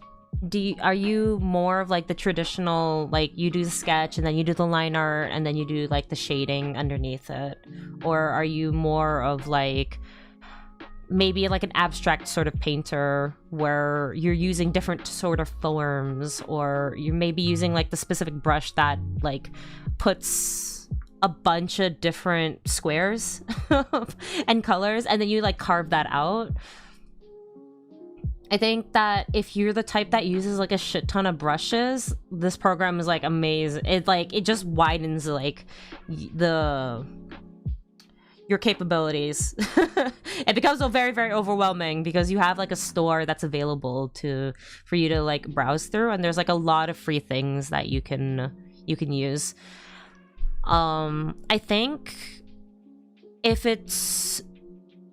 I think it would probably be a little bit easier for you to probably get into Clip Studio, because we have the two versions, right? If you have like the first one, that's like the cheaper option. I think it does limit you, but I think it allows you to feel a little bit more comfortable because of the limitations. And it's like more specifically designed for drawing. I think, yeah, I mostly use my my program for a shit ton of brushes, and then I use that for like rendering, which again is not really that much different from Procreate, but the store is really good. There are all the different options, say for like the, not the blending tools, but the color maps, or the gradient maps, which allow you to have that as a separate layer. I'm not sure if it's the same thing, because whenever I try using the gradient maps on Procreate, they are kind of locked in. But that just might be the way that I'm kind of understanding. But you have like a whole bunch of different layers that allow for high customization for your drawing. So, but like, I honestly just take your time with like slowly learning the program. Like the base thing that you need is just seeing that, oh, you have your brushes, you have your erasers, you have the ability to move around all of the panels, which is also what I really love about Clip Studio Paint in comparison to, you know, Photoshop, where it's super rigid on that program. But like Clip Studio, you literally can like put it in the exact same or as similar of a layout as you had in Procreate. So like having the color wheel on the right side and all the brushes also on that side or like above and all that kind of stuff. I'm a traditional artist in the way of sketch to line. I got tired of airdropping things or emailing my work to myself now that I'm trying to print out my projects. Ah, gotcha. Yeah, that God, it is really annoying.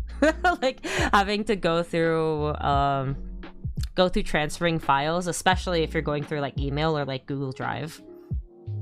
But God. Let's see. What else? I'm really trying to think about like the differences, but yeah, like the base of the program is basically what you need, and it's like really easy just to pick up. It's not too difficult and different. I think that like all the different options, say for like the 3D models or for like using the ruler tools, is something you can also pick up on your own time and your own comfort. Like if you don't need it, you don't have to use it.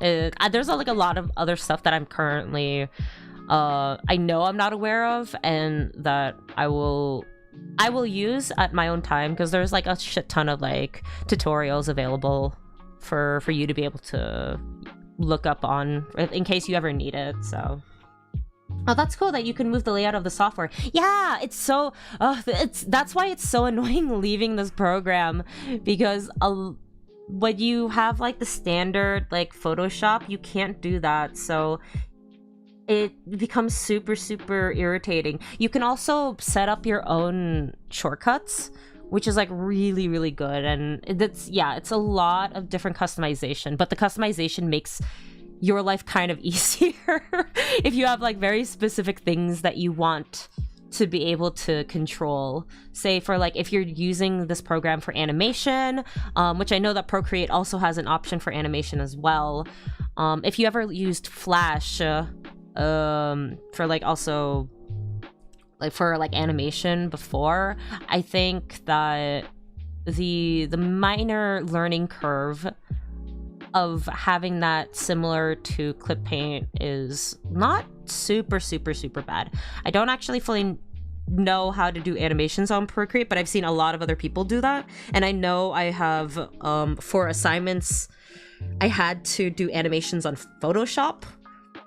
So if there's a will, there's a way. But if you're just using it the traditional way of just drawing, yeah, you see where the pen tool is, you see where the eraser tool is. It's your bread and your butter. That's all you need. Nice, yeah. Like we have like the thing all the way at the top. That's you don't see it because I I had to censor out. I was censoring out all the tabs that are that are shown at the top of my screen. But above the tabs, you have like a thing that says Open Clip Studio, which essentially is kind of like I don't, it's like a main sort of menu for the program. I think that's like linked to like a cloud, and then also linked with the store, and also a place where you can get, you know, actually like in-program dailies occasionally. But believe Z. Right, Cocoa? Welcome. There's only so much belief. But it's nice to be believed in. But yeah, the store is like definitely one of the biggest things. Definite advocate for. And again, because it's a lot of like free stuff, and then they do have like sort of daily logins that allow you to buy some of the exclusive stuff. So they have kind of like these two different currency exchanges in the store. So you have like the free things, and then you have the gold, which you do have to pay for like the paid like materials, and then you have the login currency, which is referred to as Clippy points. And so they'll give you free Clippy points every now and then you can buy like a Clippy exclusive like content. So that could be either brushes, that could be 3D models, that could be like materials, that could be like textures, that could be gradient maps, etc. So Save Art 101. How to be the goat. Bah. Yeah. Let's see. Yeah, there are a lot of tools that are available for free in the shop that allow you to really cut down your drawing time. So one of the things that I personally keep using is this little ice cream tool. What the ice cream tool essentially does, it just allows you to lasso and like color a thing in. I don't know if I don't think there's an equivalent in Procreate, but Procreate is a lot more, it feels a little bit more bare bones in comparison, so yeah. For real, Sponge Mode turn on to retain all the info right now. You say like Sponge Mode, I then suddenly think about like SpongeBob.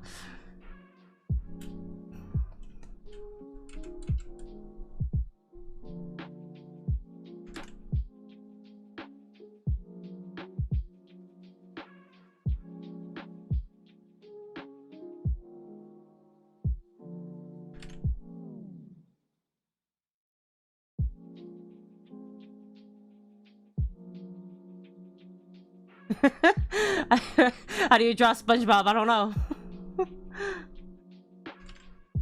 No, he looking like he's looking more like a piece of pizza, rather.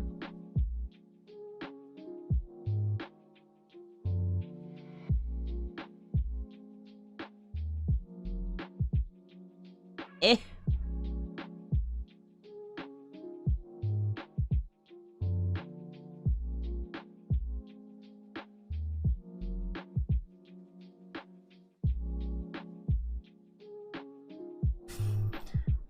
SpongeBob was one of my favorite shows as a kid. You got good taste. Do you have like a favorite episode? I also grew up with SpongeBob, so, but growing up with SpongeBob, meaning that I don't look at the newest seasons because it hurts me a lot with how much it's changed.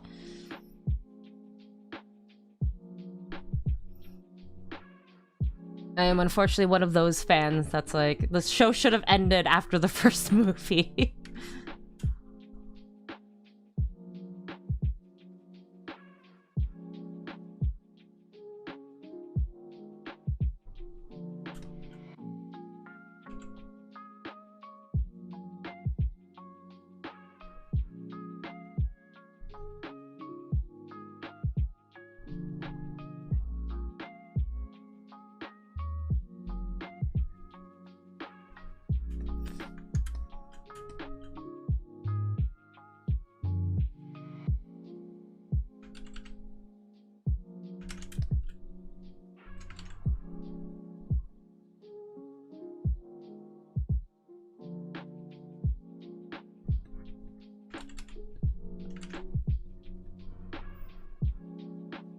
And honestly, thinking about it, every single time I revisit SpongeBob stuff, it's like, man, we don't have this kind of dialogue anymore, which makes me really, really, really sad.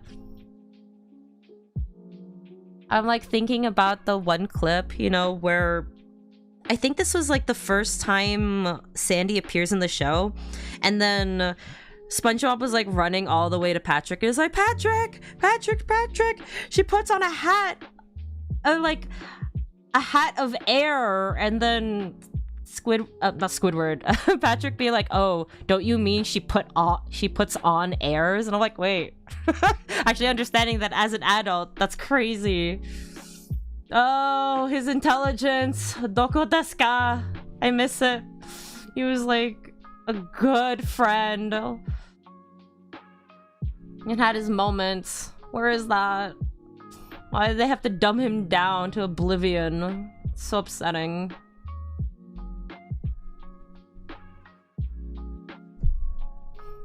I agree, some of the episodes after the movie were still good, but they definitely went downhill as they kept making more. Yeah. I mean, I still enjoyed some of the... I also enjoyed some of the episodes afterwards. I think one of the one of the ones that I retained memory of was their musical trip to Atlantis. I think that should be it, or unless it was listed as something else. It should have been Atlantis. SpongeBob at yeah. SpongeBob Atlantis SquarePantis. So that was one of the ones I remember. But I don't actually fully remember a lot of the other episodes after that.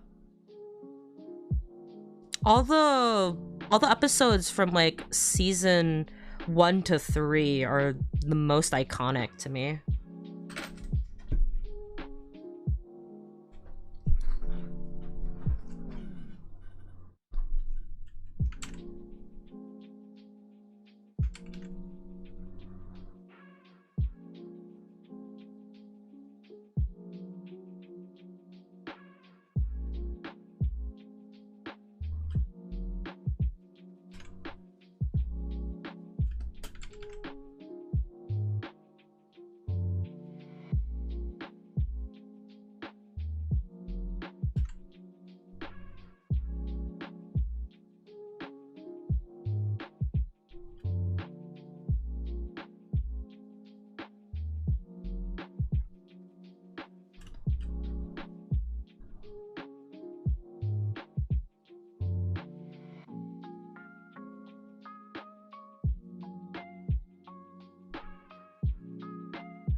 Atlantis, I like the episode. Oh, that was the medieval Dungeons and Dragons. Oh, I love that one. Unfortunately, I have like the I have that one character, like the one guard where he like kind of puts his weapon against his neck and then he's like struggles and he's like, not today. And I'm not gonna say it's a mood, but it's a clip that I for some reason constantly think about. But I really, really enjoyed that episode as well. When I think about it, I should like go back and rewatch that one. I've been wanting to watch it actually for like a while, but I guess I never like sat down and dedicated some time to like properly watching some of the episodes. Oh my god, literally, as I continue, I went on a train of thought before I continued reading your thing. The guard holding the spear to his neck someday, not today. After being so irritated with SpongeBob, it's so good what they do with the characters in that show. I also think about the cashier. One of my other favorite episodes was the party one, where he was like hosting the party, and the first thing he does is go to the grocery store, and they had like this giant ass party kit. And he's like, ah! Wait, hold on. Wait, I don't know if this will catch it. Ah!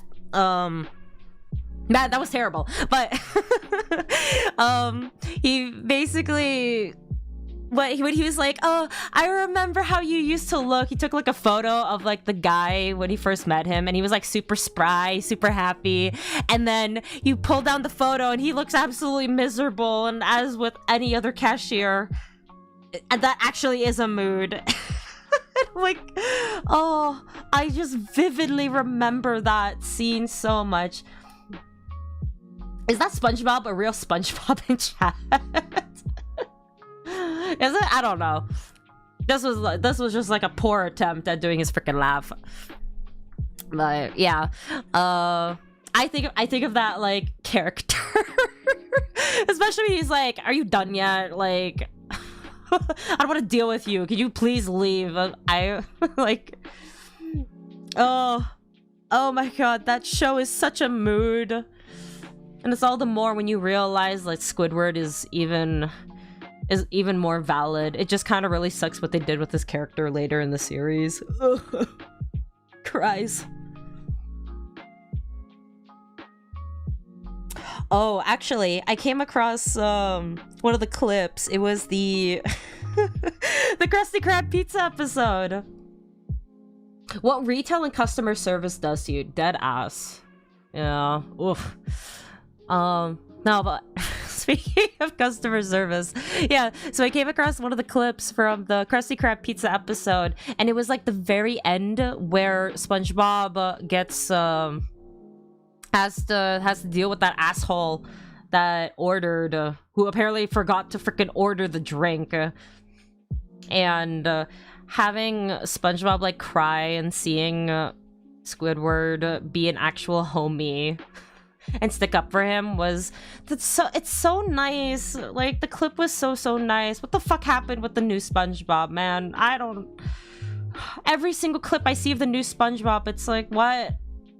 Where are the characters? They're like not even shells of their former selves. Oh, I love that episode, right? It was such a good... The Krusty Krab pizza is the pizza for you and me. I'm not gonna attempt to do the that quote-unquote beatboxing that he did.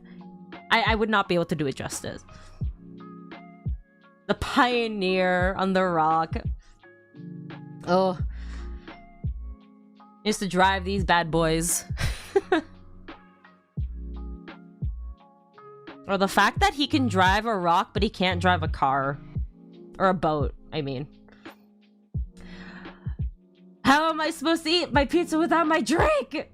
It's something I say to myself on a daily basis. Yeah, that's valid.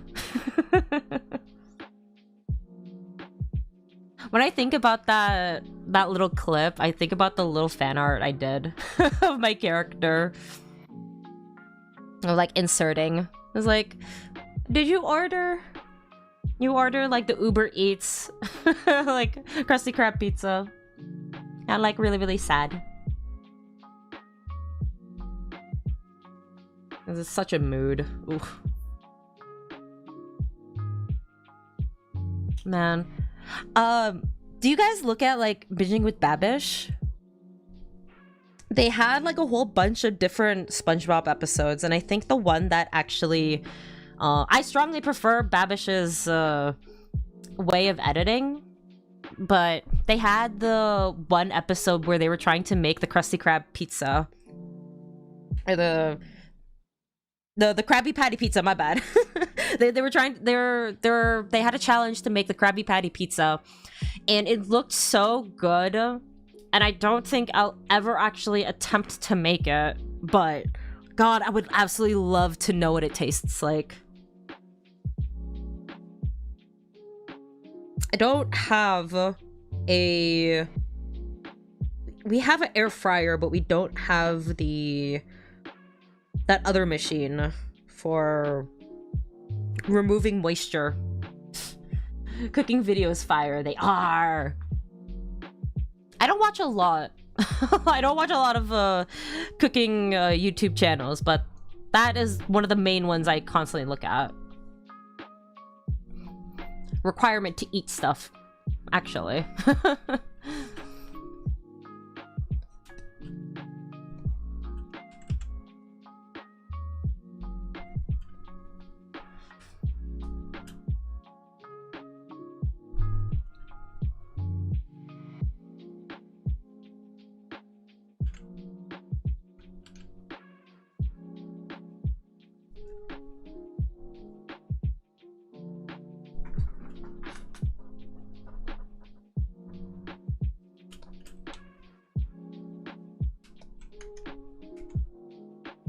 Man, it has been so long since I've drawn you, sir.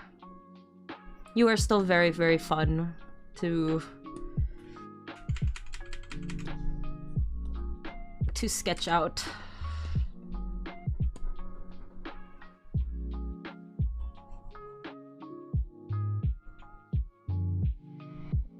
I will figure out what the fuck I'm gonna do with the hell this bandana situation is going on behind your neck.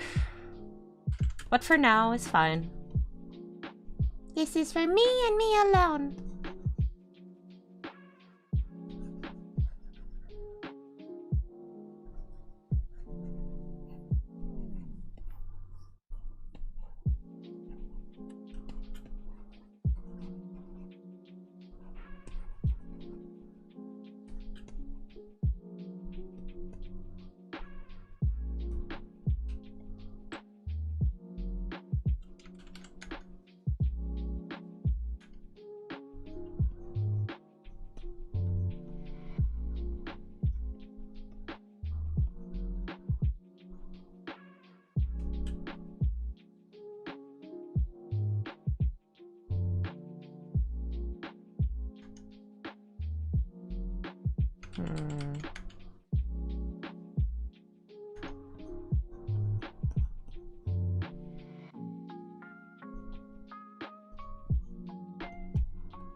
Why is this loading so slow? Hello? I mean, it's a lot, but... Oh. There we go. No. Where the heck is it? Oh, here it is.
The Zanka, Nijiku, and Rudo art on the sides, on the sideshow on the right is so good. Thank you! Thank you, thank you! If you ever get a chance to go to, either... like, I don't know what conventions they're going to, for... Oh my god, my brain, it's not functioning. It's not functioning. These are these are commissioned prints for the voice actors, so you actually could have a chance.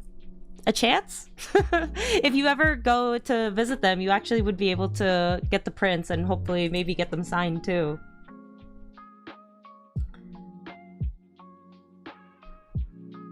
Yeah, for Bryson and Corey.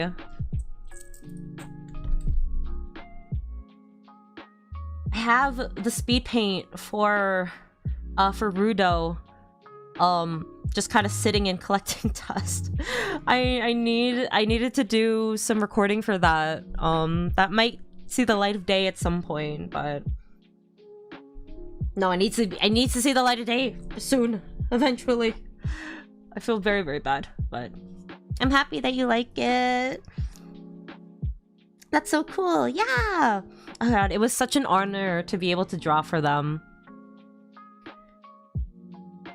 The character designs are super, super fun and super, super cool to have like drawn for.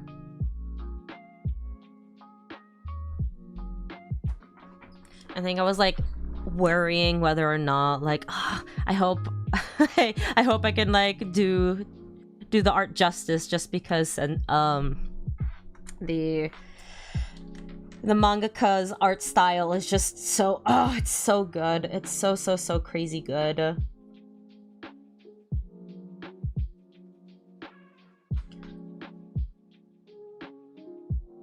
I need to like continue reading the manga.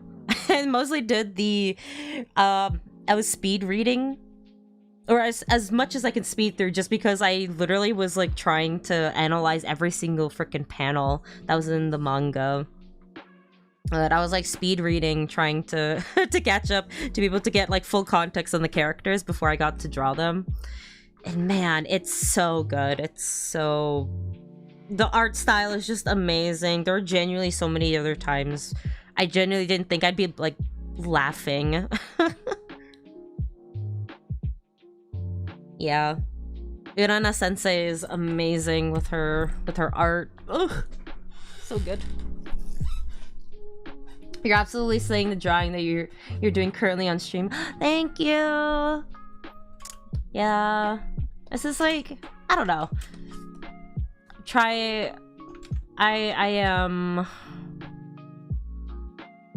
have a vision. I don't know if it's like fully there, but it's something.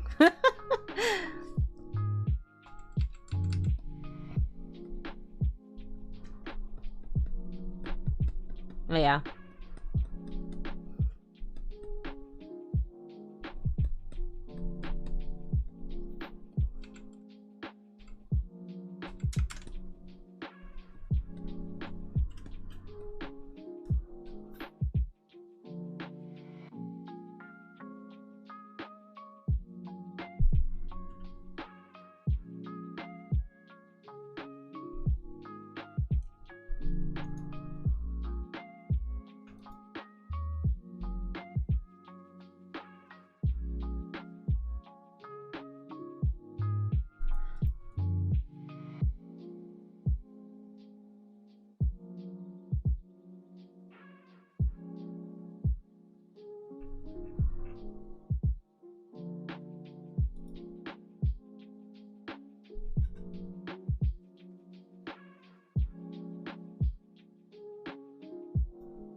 See. There we go.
You're absolutely. Oh, wait. I literally just read that. Ah! Oh my god.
I don't know what the hell I'm doing.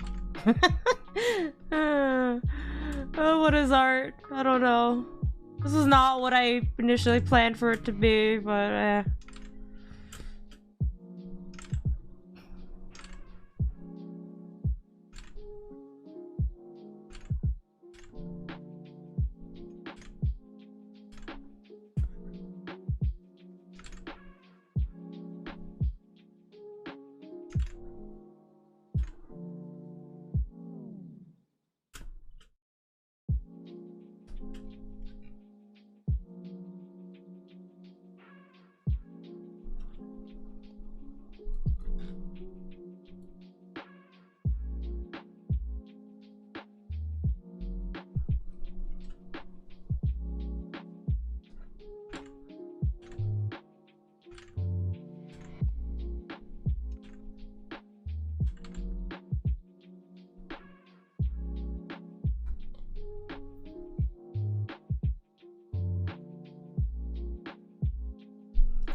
nine times out of 10, I don't know what I'm doing when I'm drawing.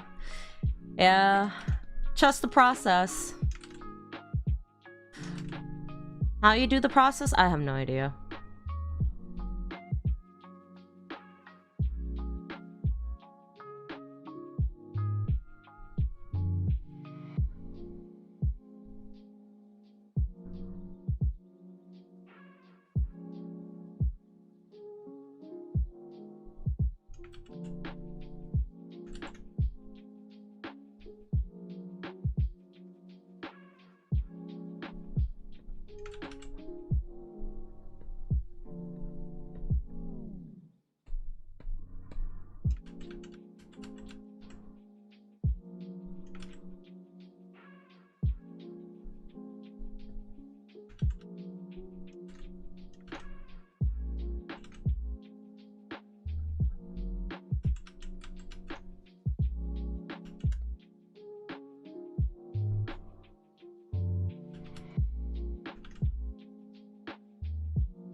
Have you ever drawn something and been so happy with it that you think, how can I ever top this?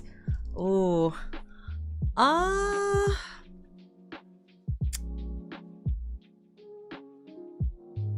Phew. I remember a lot of the earlier days where I was like, I wasn't like the okay, it's kind of weird for me because I had a lot of times where I made art where I was kind of amazed with myself. It was like quite a consistent feeling really, really early on. And it was kind of one of those, it was kind of mixed with, there's still something missing with my art, but I'm really, really happy with how this turned out. And whenever I had those kinds of feelings, I just mostly kept the, I'm really, really happy with how this turned out. I'm amazed with myself. But I never really fully thought about how can I ever top this. So, and I still think that like whenever I get to do pieces that I become extremely proud of now, it's still mostly just only lingers on the pat on the back, amazed that I'm like, I managed to make something, but I don't really think about carrying it into the next piece. It's in regards of it being better than the previous one. It's more of the feeling of being proud of myself and then kind of hoping that like, you know, I retain this this quality consistently, you know. So it's not so much of like better for the next time and better, just because I think I already hold such high standards to myself that going any higher feels like a little bit of overkill for me specifically. Because I also know that there's like a lot of other things that I should be improving on, or I could be improving on. Because and how long it takes for me to get that level of improvement, because I do compare myself to industry people, and I compare myself, of course, to like the Pixiv artists and like the god tier like Chinese, like Korean, like, well, Asian artists just in general. And I feel like there's a lot of other things that I lack, but I'll get there when I get there. If I manage to top it, it just becomes more of like a happy surprise. Yeah.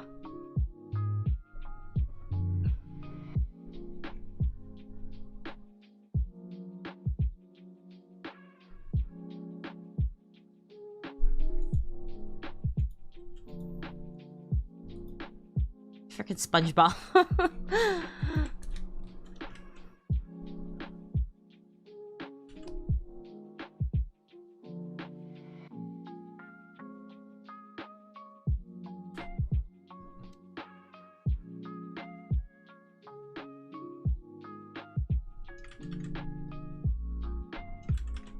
That's fair. Yeah.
You need to be marked, sir.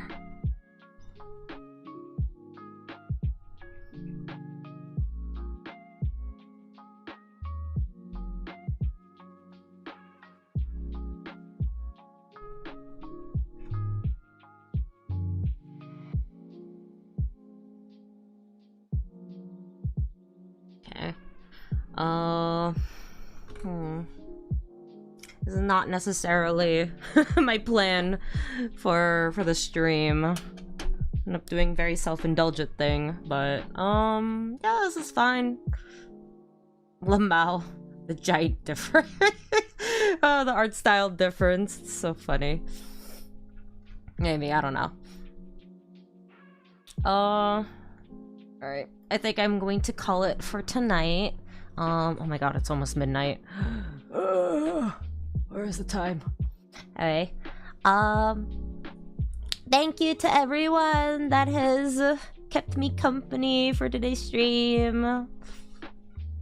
Oh god, I have to remember to save. Remember to save if you're drawing with me. Stand, stretch, unshrimp, and also hydrate. I will hydrate after this. And go eat if you haven't.